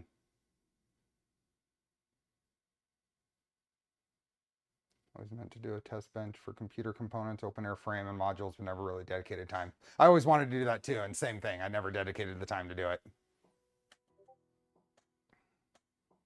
Wanted to make a test rig that was doing camp dev, moving axis with end stops and some kind of working probe on a bed. Yeah, but then you're just building a printer. This, I think, has more value in that it is a quick platform that I can throw a controller on, I can throw a Pi on, I want to make a module to where I can throw a hot end and maybe extruder, and you can actually heat it up and extrude plastic type stuff. No moving carriage. I think the steppers here will have flags on them so you can see them moving. It's really about, not about the test station, but about having a platform that I can go through the setup process for different controllers on. So like Recore has a unique setup process and things that are specific to it, that any number of Mellow or MKS or Big Tree Tech or whatever controllers that come out, it's unreasonable to have a printer for every one of those and to be constantly swapping a controller out of a printer. So this is, this gives me the ability to get it set up, go through the setup process on various controllers. I can just pull this out and we can just spend an afternoon going over something new and exciting. Hey, projects. So kind of talking about this controller test station that I've had on my mind for a long time.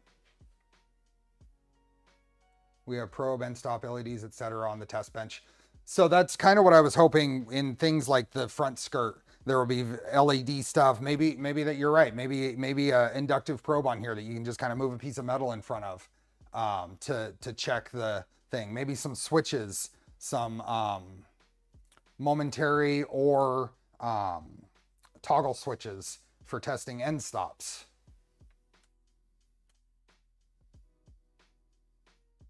And I think in general, I was definitely wanting to do analogs or stand-in just LEDs for the hot end and heat bed.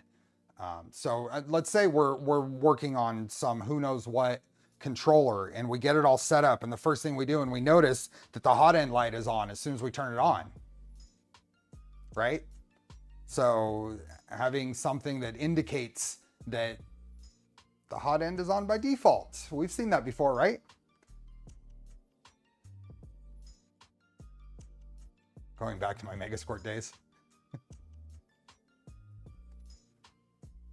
To be fair, if you're looking at adding moving axis, you might as well install the board. Yes, absolutely. Thermal runaway will kick in if it does not heat. Right, but that's a good thing. And you'll see that something happens before that does kick in. This isn't going to be a perfect printer analog.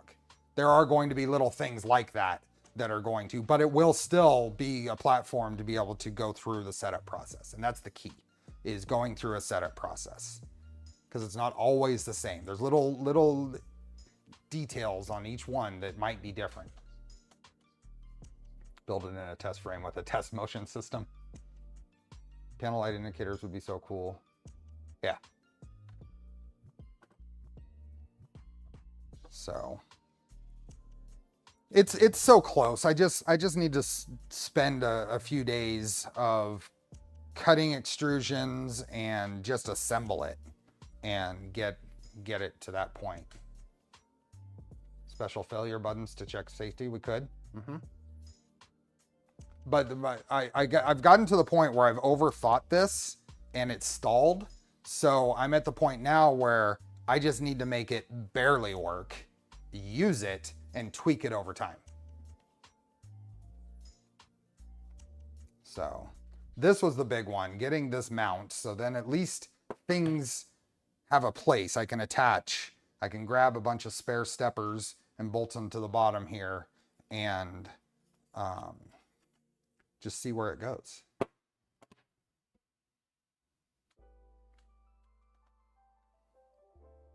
Do you think you could add magnets to the stepper flags and use Hall effect sensors to home the axes? Yeah, sure.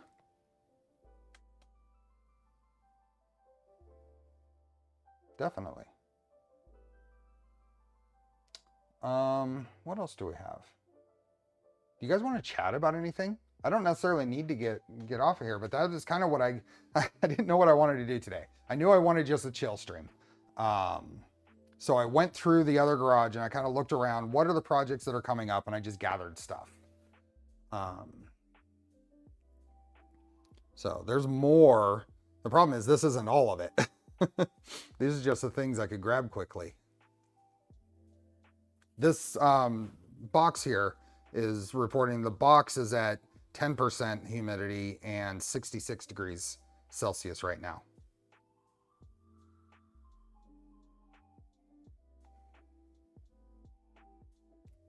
Put it on a positron and then it will be mobile. We'll be starting my LDL Trident 250 to Tridex conversion here soon. Awesome. Have fun with that. My printer just yanked the spool off the holder. Oops. You're keeping me company while I tidy up my space. Nice. Any non-printer projects you have in mind right now, like a Nerf or RC or something? I do. So there is a foam dart blaster that goes by Zinc 2.0, Z-I-N-C. It is a hand blaster that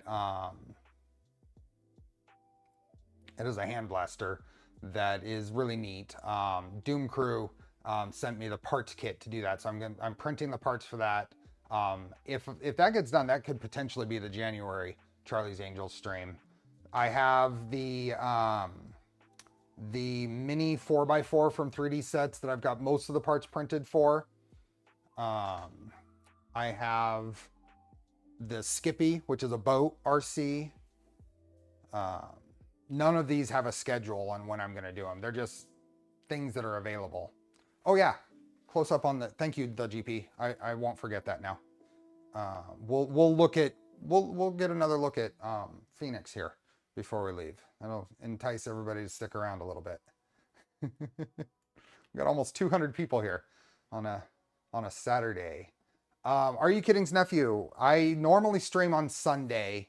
This is a YouTube channel member stream, and these are always on a Saturday, one day a month on Saturday. So I'm cutting it close here, doing it on the 30th. And it varies on which Saturday in the month it is. It's usually towards the end of the month. I am going to be mixing in some weekday streams. It is not ideal for all of my audience, which really I'm conflicted on. However, I need to get additional projects done. I have things I want to do that I could do off camera, but I'd rather do them on camera. So, humidity meter is often min at 10%. That's good to know. Are your streams, chat topic, Die Hard is a Christmas movie. Go. You know what? It's probably been at least 25 years since I've even seen Die Hard. I have a less than formal setup. I have LEDs, DC current taps to check power, and a bunch of loose switches connected to test controllers, duct tape mounting. When this is done, I will release all the files for this. Absolutely. Alchemist. I probably want to do a links, Stephen. I really like Silly Butt's design. His methods, the printed parts, everything. I'm so far my favorite blaster designer, but I want to try a different one. So the next one will probably be a links after the zinc. Watching you making the peanut butter pie. Just switch from one of those ultra lightweight X gantries. Man, my acceleration is so much better. Switch from it. Okay. You've been printing with the 2.4 that has Galileo 2 installed in it. Yes, a lot. It is a workhorse and it's working fabulously.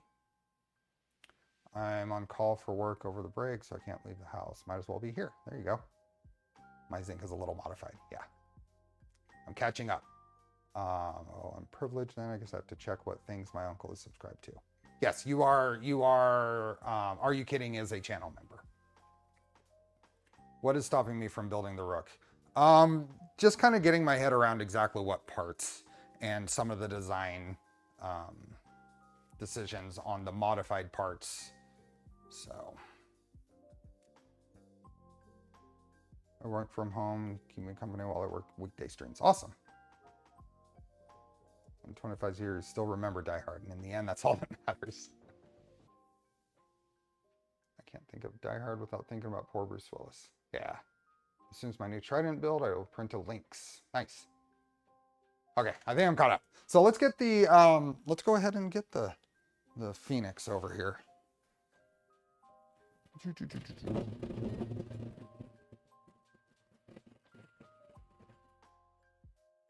we go. And it is a collector of things. I mean, this is a scale. There's a whole switch wire in there. Let's put this over here.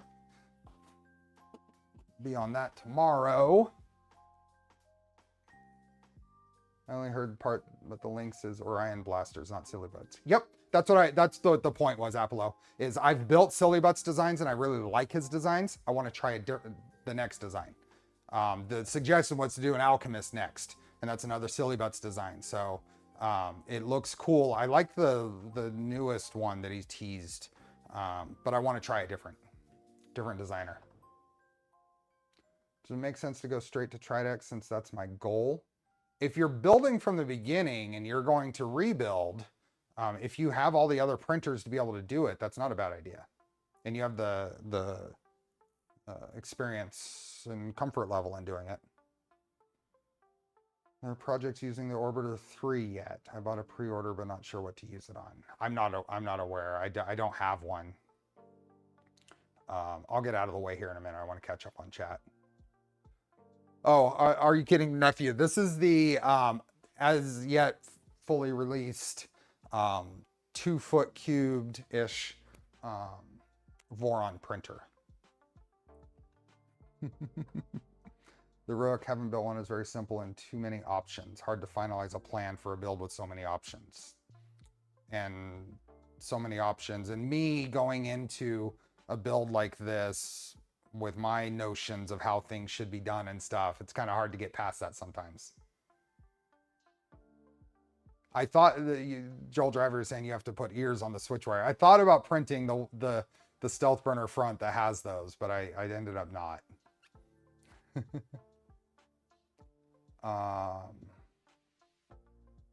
Sad when something like that happens. Someone so bright. That is Voron Phoenix. Yep. Between a Rook and a Micron. I like my Micron, although I haven't used it. It was a fun build. The only reason I haven't used it is I'm in a constant state of tweaking things on it and trying like boop versions.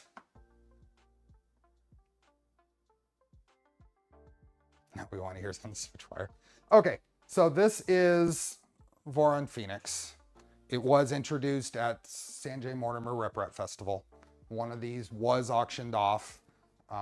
This is my test bed dev version. And it is IDEX. And it is using the Tridex kinematic setup. 2-foot Voron design cube will take how much filament? Put it in a slicer. I want to use my Micron every day, Nargorot. I want to, because it's perfect. The size, quick heat up, it's just that next step above the Voron Zero, which I do use almost every day. But I keep getting into testing parts on it and haven't gotten it into the rotation. It is using a lot of aluminum gantry parts. This is not following the RepRap style of the rest of the lineup mostly because of its size. There is a tap style carriages on here. These are using what are called VR2 rails, which is a 2 blocks. And they're separate, and they have a groove in between. And there are 45-degree offset cylindrical bearings in there that allow those to shift against each other. So that's what those are. Do you have one of the large mini stealth burners to go in there? The fun display one. I do have the large, not the mini stealth burner. I have the large full stealth burner that was at Rocky Mountain last year. It's in a box. Oops. Is the belt on cantilevered pulleys? They are, but they're pretty thick aluminum parts that they're bolted to. That's the idlers on the front. It's a packaging decision. That tap setup coming to V2 Trident. So let me explain. This will require, you can't use those rails on plastic parts. You need a machined piece. And I'm sure that somebody could come up with a machine tap. I mean, they're out there that could use these rails. So sure, but nothing that's going to be official. So.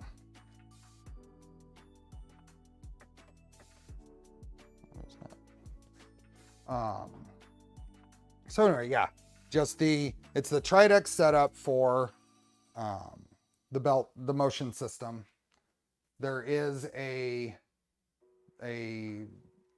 chain here, but it's changed a little bit for getting the wires to the tool heads.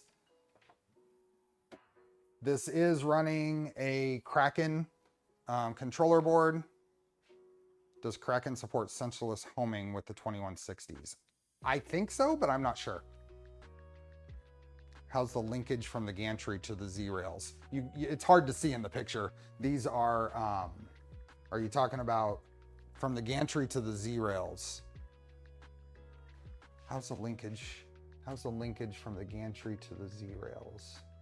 Oh, they're aluminum plates. Aluminum plates. Why did the Phoenix need new tap setup?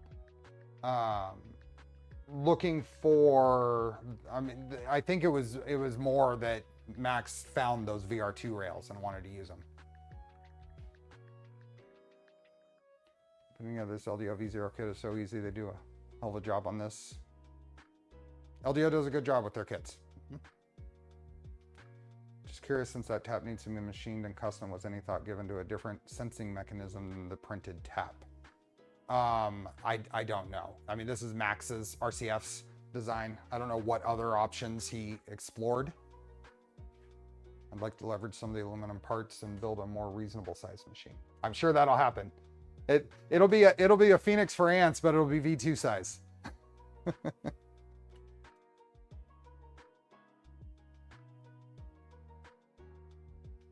Some of the nitty gritty details, the GP, I'm gonna save for actual release.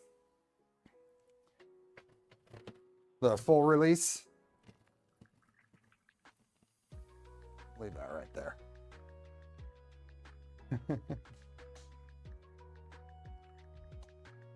It doesn't support sensorless homing.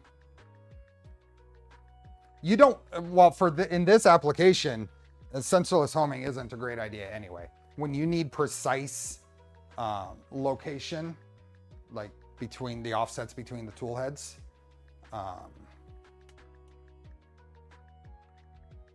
sensorless homing isn't a great idea. You're much better off with micro switches.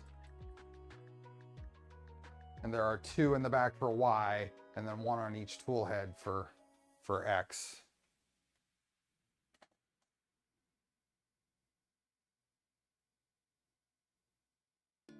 Of course you can, Bill. Soon. Now I kind of want to build a table out of aluminum profiles. This works pretty well. I need to put a shelf on the bottom. Where can we find docks on the VR2 rails? VR2 rails, the genuine ones from THK or whatever, are really, really expensive. These were found on AliExpress. So if you just search for VR2 rails, you should be able to find them. I am going to need a bigger garage if I keep building all these printers. Some of the shed should have some room for some printer storage. I'll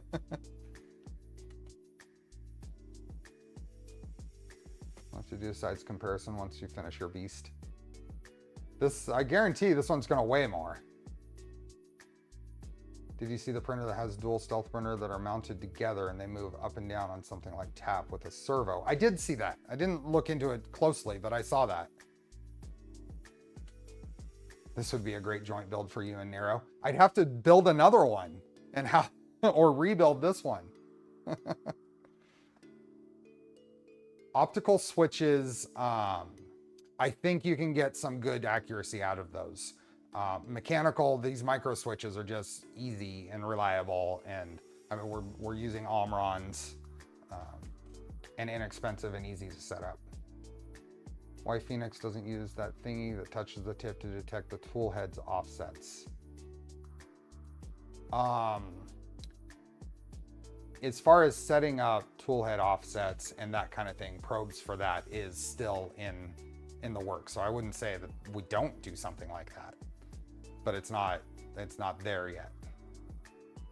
Can you share anything with how the beds are aligned? Yeah, there is a extrusion based frame on the bottom with spacers to the bed. So as long as you build the frame square and flush, then the bed should align to themselves. And then there's a whole sheet that goes over the whole thing. Calibration camera for IDEX printers? I have one. I have one of those Ember Labs. I've used it on the Tridex. It works pretty good.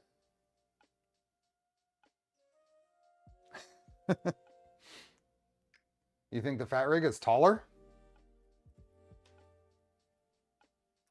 This is over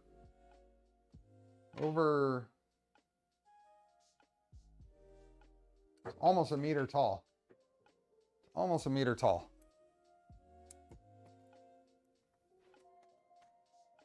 Is this 2 Phoenix printers stacked, or do you have to build? It's built its own table. There's its own table out of similar, same extrusions. Strain gauge. I want a good strain gauge. Universal solution. I think I could sit cross-legged in that thing. I don't know if I'd want to. 2020s with me.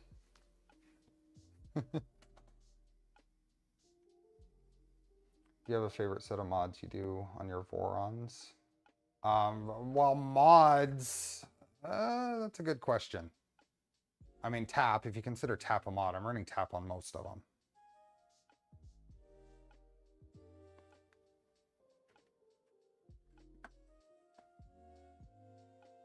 So as far as strain gauges and being able to read a strain gauge, all of that is supported everywhere. It's a matter of getting a solution that is repeatable in the environments that we use. I mean, a lot of things change when you enclose a printer and start raising the chamber temps, even to the small degree that we do.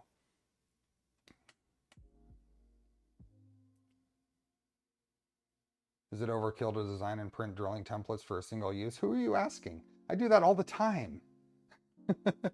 It's not overkill. I do it all the time. It satisfies my need to be able to, even in the stupidest thing, to be able to drill a hole exactly where I wanted it. I'll print out a template to do that.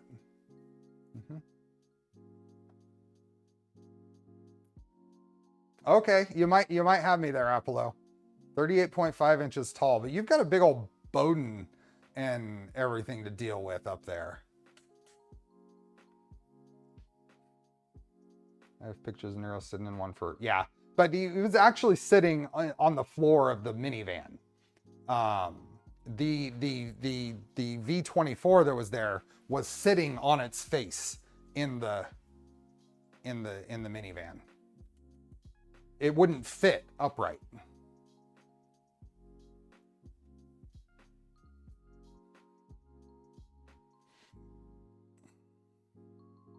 My favorite thing to print is one-time use seal drivers. Yeah, I print little things for stuff like that all the time.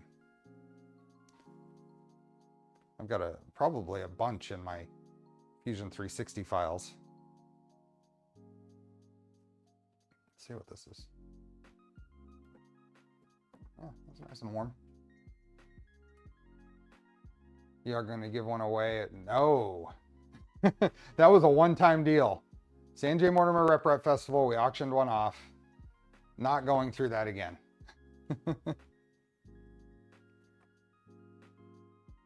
Doom says, according to the manual, the Kraken supports sensorless homing on all 8 drivers. It's just in an application like this, it's not recommended to use it. Think we can get the Phoenix down to Maker Fair, Orange County. Hey, Ethan, welcome. Well, I mean, I have this one. So I'm gonna rent a cargo van to get to Rocky Mountain this year. So take that for what you will. I think my Christmas gift to me may have to be a good drill press.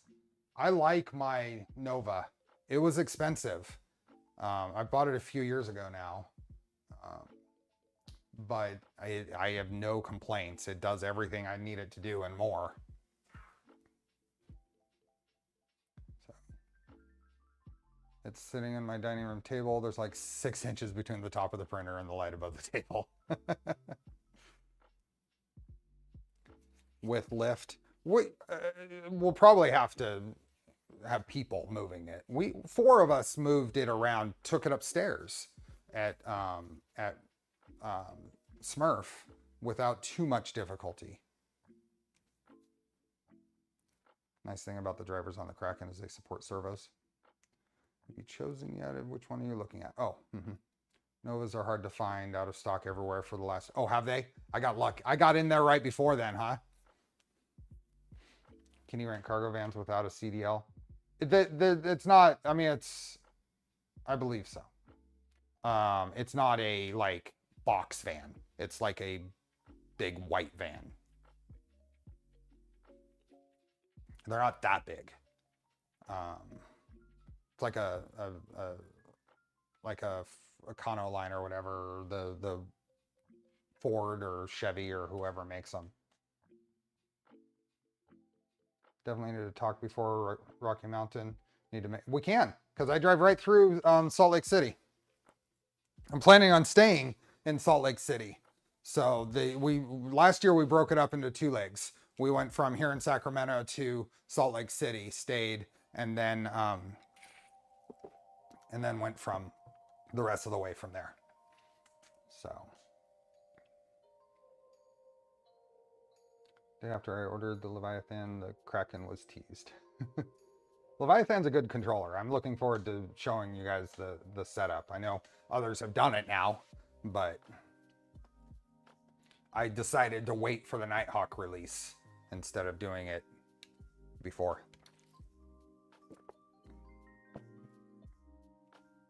Big white van with a sign on the side that says Voron's inside. Would a Kraken in a 2.4 be overkill? Yes, absolutely. You sent me a pic. Oh, I got a lot of chat to make up. Oh, I see that. See ya, Cash. Happy New Year. How have the Leviathans been for you? Perfectly fine.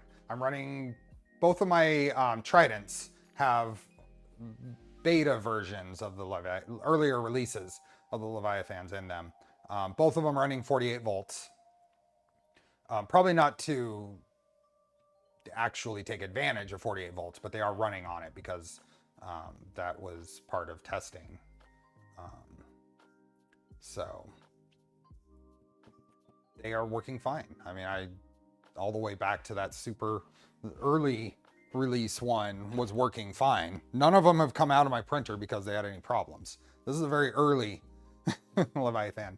I actually had a loose stepper wire and fried, well, I think this, well, what was in this spot, stepper driver and all the smoke and stuff, and I just replaced the driver and it works fine.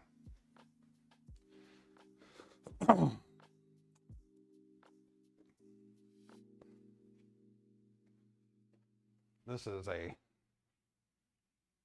one of the earlier Krakens. Not early, but not the release.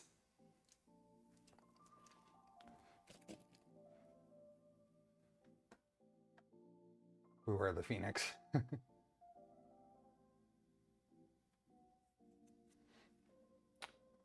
Yeah, I'm excited for Rocky Mountain too, Kyle. It'll be fun. I gotta get my hotel reserved. I'm gonna rent the close one.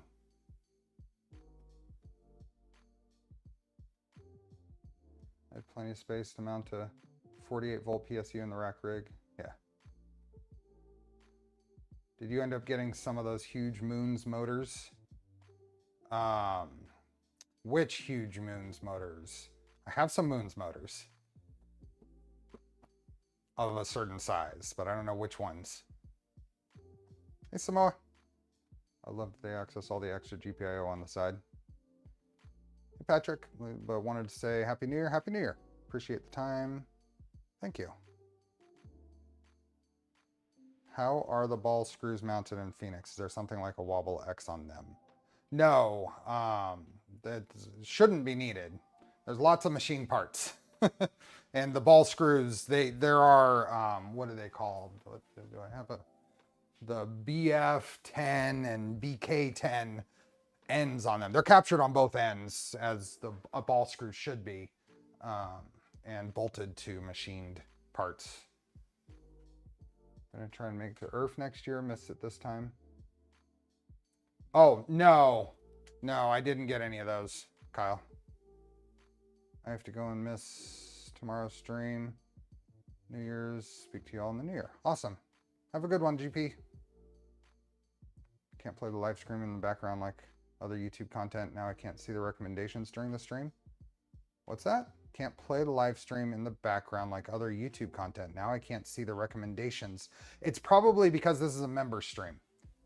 Do you have that problem on my regular streams, Harry?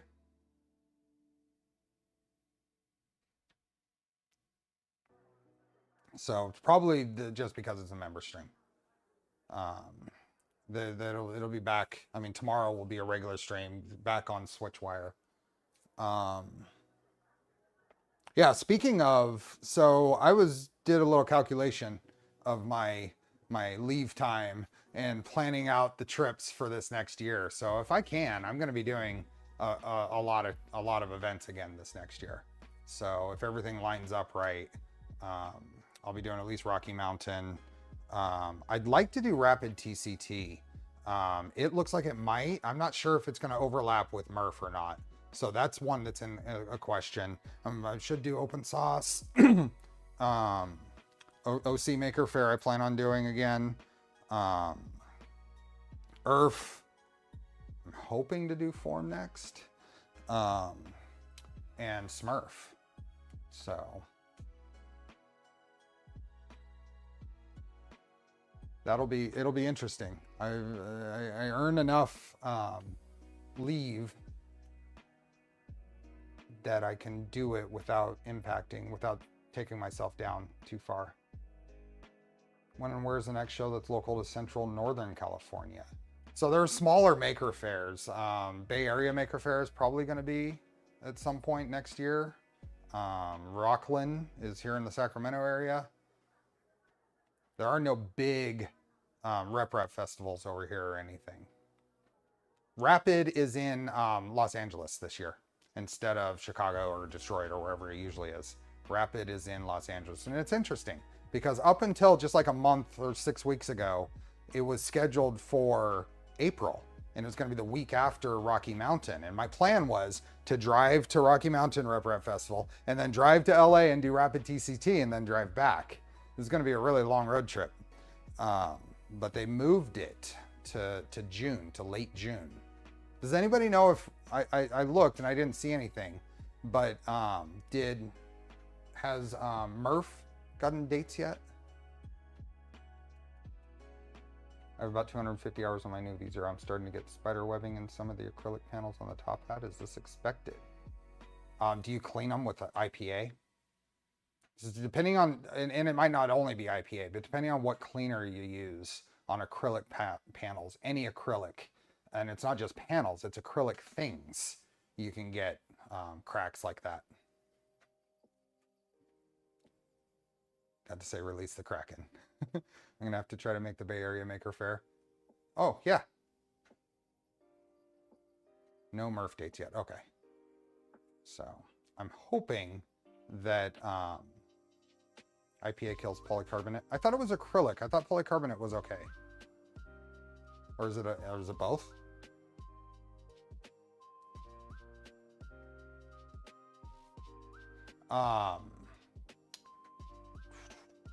What was I going to say? I don't remember what I was saying. It'd be interesting where some of the, like, Open Sauce is going to happen, but I don't think it has a location yet or date. I think Smurf, I think there's always a possibility that it might be a different date. So those are the ones that I'm hoping to do, but I don't know when they are.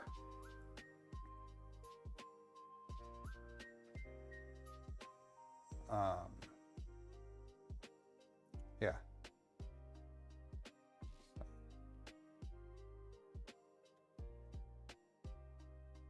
I just have so much fun at the events. And being able to, and going to them and not covering them. I don't know if I'll ever psych myself up enough to try to cover one. Spider webbing is growing slowly. Do you go to the Rocklin? I was out there. Michael, are you in the local area? I went to Rocklin Maker Faire this last, when was it? Was it September? My daughter goes on sticker and sample hunts at events. It's perfect. You need Canadian events? I know that's been talked about. I don't know if anything is is getting any momentum, but it's been, I have to go. See you, John. Happy New Year. Figure out why it's so much fun for him.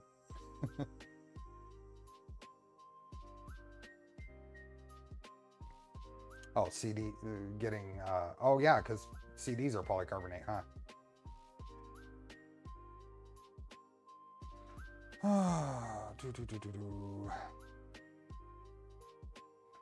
I'm in Modesto. My brother lives in Rockland. I haven't gone to any of the fairs yet, but would like to. So Rockland just came back. The last event they did was 2017. And this was the first year back. It was pretty small. I'm hoping it gets bigger this next year. And I mean, depending on when it is and stuff, I might try to attend or be part of it. It's so close, I could take a few printers up there and talk about them. You plan on being at Rocky Mountain on the Thursday or the Friday? I plan on getting there Thursday, during the Thursday. The expectation would be leaving here on Wednesday, staying in Salt Lake City, and then the rest of the drive on Thursday and getting there sometime that afternoon. So that's the plan. And then heading out probably the Monday and driving back. So this thing's still sitting there right at the 60, it says 66C on the temperature. And it hasn't gone under 10%. So I think, I don't remember who said they have a minimum reading on there. What, are there good, it would be nice to have a couple of humidity sensors that I can count on.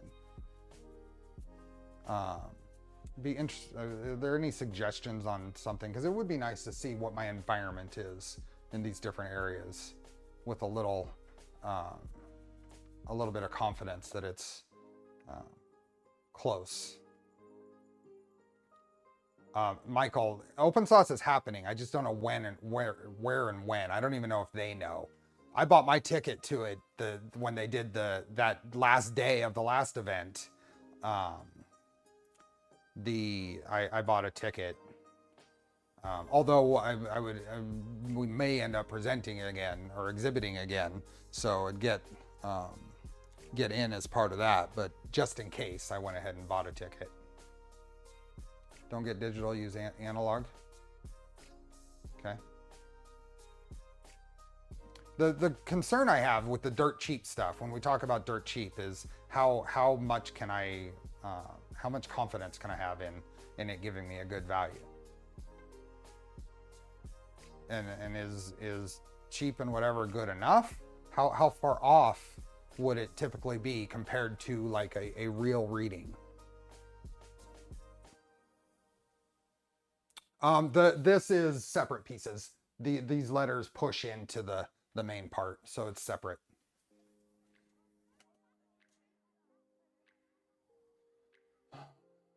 So, TI, Texas Instruments sensors. Lots of little things that I want to do. The air compressor is one I need to do soon, though. I need to figure that out. Kind of decide for myself what my budget is and stuff.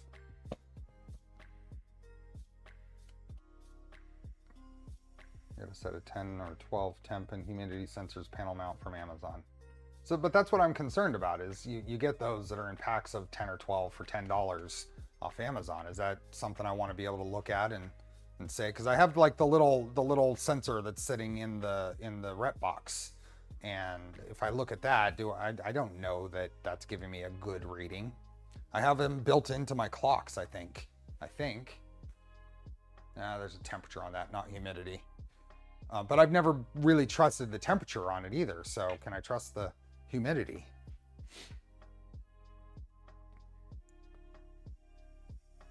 Didn't find an accurate one for a good price. Maybe it's not a big deal. It's just things I think about and things it'd be neat to have.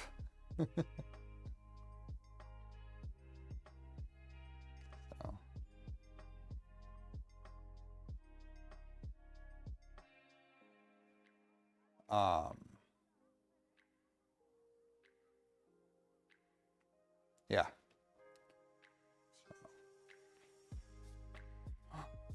We are spoiled. There's a few percentage. It's no biggie, right? A few percentage points. Well, I guess what would be the difference there, and what kind of information do I get back from that? I'm looking at this, and it's saying the inside of this is 10%. If I'm looking at what's my environment, if my environment is 25%, how does that impact filament? If it's 45%, what are the differences there?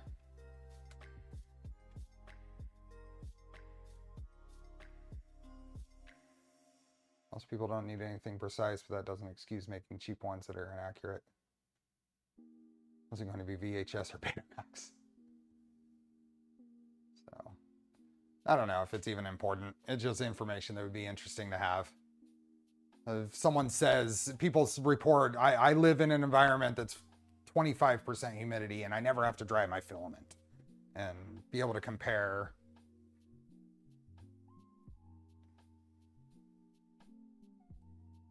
Good dehumidifier.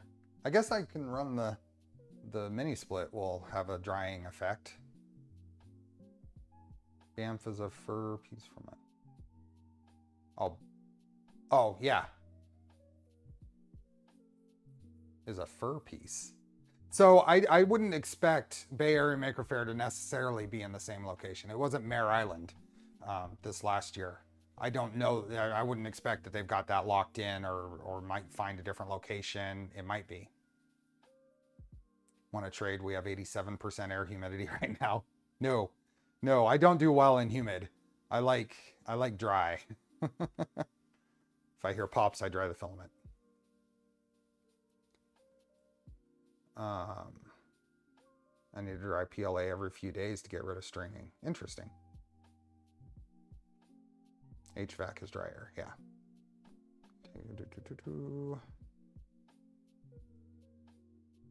Typically at the Science Museum. So previously Bay Area Maker Faire was at San Mateo Fairgrounds or something, right? This last year was the first year it was back since 2019 or whatever. And that's when it did it at Mare Island. State not only surrounded by water, but has 10,000 lakes and don't need to dry filament.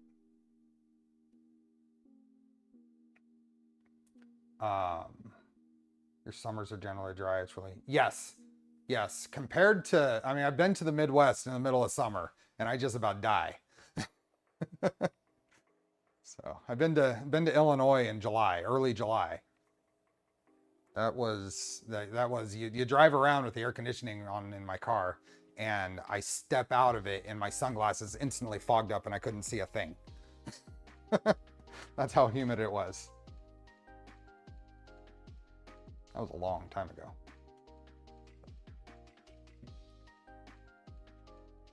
I've been to Florida in September, late September. My wife and I did our honeymoon in Disney World in September. So, yeah. I think it rained just about every afternoon. Glasses fogging up isn't something that happens everywhere. No, not typically. That always stuck out to me as I had actually driven over there with broken AC on my car. I drove from California to Illinois, and I was doing a car event there, and I got my AC fixed at an AC shop there. They recharged it and made sure there was no leaks and everything. So I was driving at full blast going back to the event, and as soon as I got out, my sunglasses fogged up to the point where I couldn't see.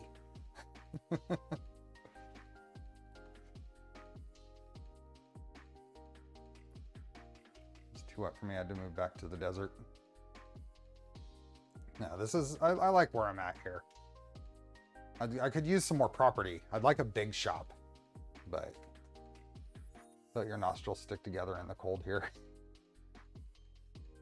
You think you'll end up building an Annex K3? I'm currently sourcing one. I think their motion system is neat. It's not on the plan.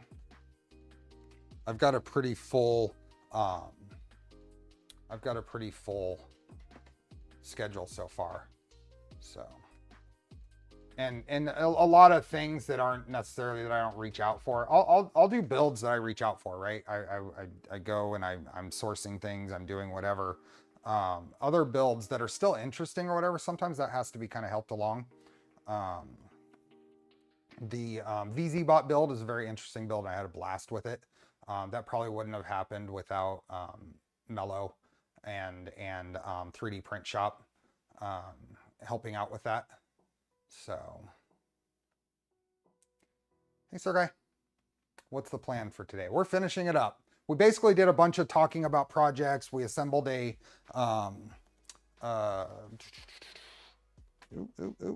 this guy right here, a Eibos filament dryer, and it's running here, drying this.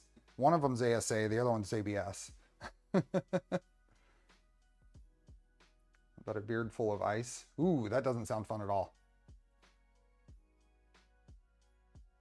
I'm sure K3 is a fun build. It's just not something I've sought out.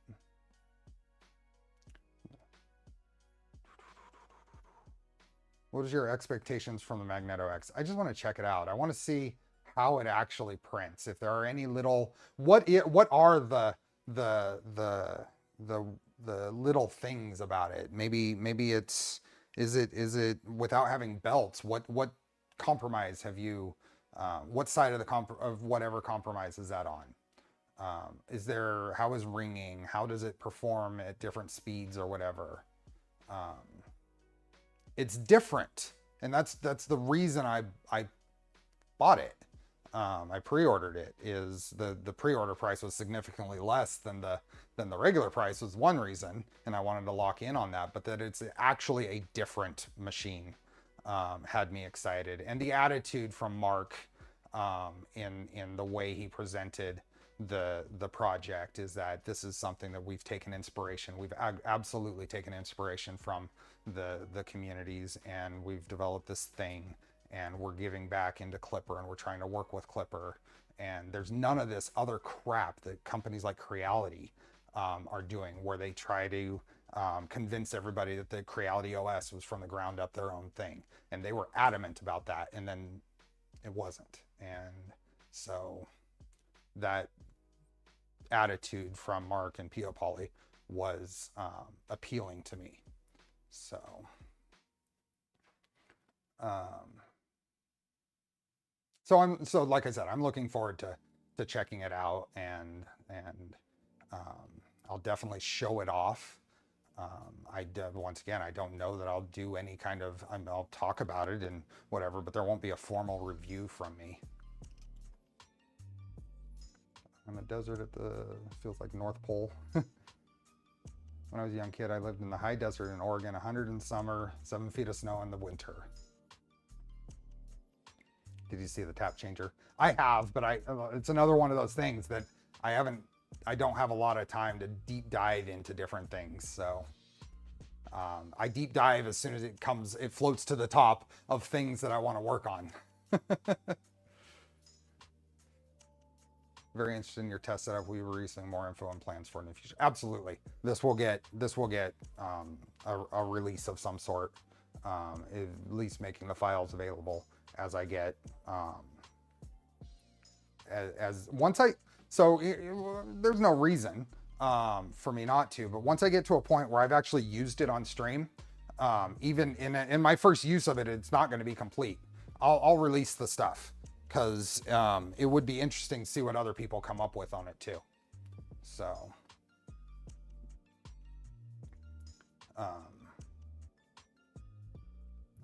yeah, and I know Zombie's doing a tap changer. I try to catch as many of his and some of the other streamers over there, Chris, KB3D, and Pezliz, and all those. This is a good opportunity also. I don't think I mention it enough. Some of the other folks that are in the community and are streaming, the Zombies and the Pezliz, and KB3D Chris has been doing some builds that are really interesting, and Aaron has been doing. A lot of these folks are streaming on Twitch, and I'm not a big fan of Twitch itself, but I have a good time going in there and hanging out. So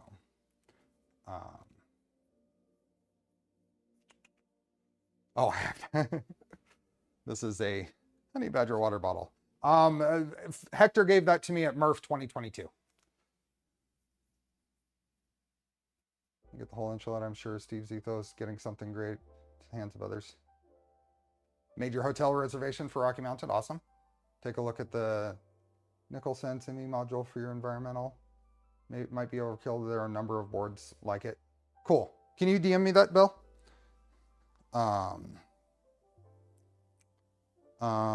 Where was I? I was saying something and I forgot. Soval and Creality both irk me with lousy software implementation and support. The thing that really gets me is, and touch on that just a little bit more, you don't get my ire up without doing something like what Creality did, with claiming something flat out and just trying to deceive the community. When you try to deceive the community is when I'm done. So any of the others, there are varying degrees of annoyances and whatever, but that's something I would highlight is Creality's deception there has me very done with being interested in doing anything with their stuff.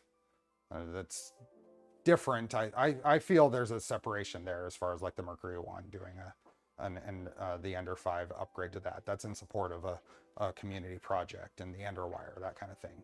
But I have no interest in checking out anything new from Creality.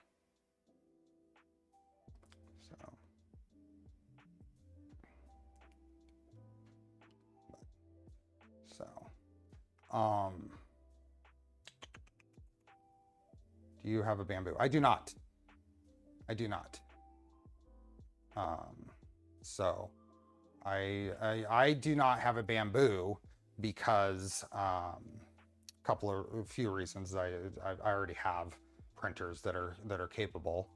There wasn't anything particularly interesting about them, and early on I'd heard that they were really loud from other folks that had them early on, and yeah, and I'm curious how that whole thing plays out, but I have no interest in owning any of them, just as a general idea. Just like I have no interest in owning many of the commercial printers out there, even if they're fine. Almost exclusively I own printers that I've built. The Magneto X is going to be the exception to that. The non-open part, yeah. So I would rather spend my energies in supporting projects, community projects, other things that are giving back to the open source nature of the hobby. So, bought a bamboo just to print parts for a Voron. Now I'm trying to get rid of it. No, all my Prusas have been built. I haven't. So I bought a Mark IV because I wanted to build a Mark IV and I wanted to check out their new toolhead. That was the motivating factor behind buying the Mark IVs. I wanted the load cell toolhead, and it's been awesome. I won't say that the print quality has been absolutely perfect, but it's been great. But I have not had to touch a first layer on my Mark IV, which is cool. I have not done a single Z offset adjustment on my Mark IV over all the printing I've done. I have a little interest in printing that I didn't build. Yeah.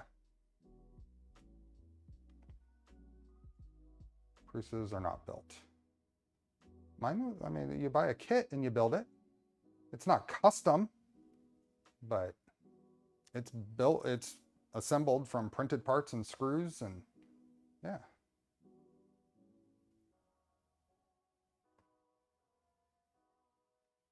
An A1 Mini and a PS1, and I have nothing against people that are buying bamboos and nothing against people that are buying Crealities and stuff. I just don't want to support the Creality, and then I just have no interest in some of the others. Bruce and Extruder on a Voron would be very interesting. Wish I had started with Prusa, but Ender was a gift. I started with a Creality CR10. Well, it was actually a, what's their alternate brand? Hicktop. It was a Hicktop CR10, which is still, it's a Creality. But it was the early one with the Meltzy board and single lead screw. And then I pre-ordered a Mark III when they were announced. I have more open source printers than closed source printers. Yep. Made a killer job with the Trident. It's definitely a cake to build. Thank you. Build the printer more than anything. Yep. Yep. And then I did a ton of modifications. I mean, I cut my teeth in CAD in 3D printing design on doing mods to my CR10 and doing a bunch of remixes on a Hypercube Evolution. Really those are where I was kind of got the idea of how much I like designing for printability, no support printability. I did a lot of stuff for the Hypercube Evolution that would normally have in other remixes required supports, and I got rid of the need for that, and Voron really pulled me in for some of those same design ethoses. So I still have 2 TAS 6s in my lab at work. They are tanks and you can't kill them. I just got a Bamboo P1S. It's loud when running fast and printing PLA. Running ABS at moderate speed, it's under 65. That's good. So, we stretched after my content just chatting on for an extra hour. I think we're gonna call it though, because I have a few things I want to do. Let's switch over here. So I definitely want to thank all of you, especially those who have stuck around and as part of the channel. This has been fun, and we're going to continue this next year. So you've seen a taste of some of the stuff I want to cover. I don't know how much I'm gonna get to. I'm going to get to as much of it as I can, along with all the new stuff that's coming in. So so yeah, we will be, so the schedule over the next couple of weeks is we're switch wires tomorrow. And then the following weekend, Sunday, will be more switchwire, I'm sure. We're not going to finish it tomorrow. And I know it's a holiday, but I didn't want to push things out because then projects start stacking up. So I'm going to stream tomorrow. I have nothing planned. So I'm going to be here, and I'll catch anyone else who has the time. I think Tuesday, I'm going to start the Mark III to Mark IV upgrade series, and that'll be an evening stream.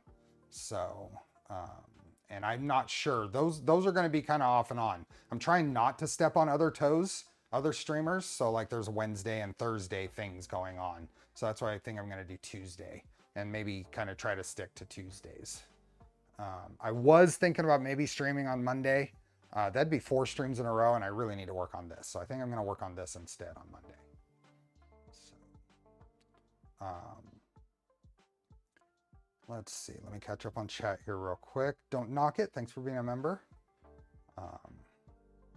And everyone else saying happy New Year. I hope everybody does have a happy New Year. It's going to be going into 2024 already.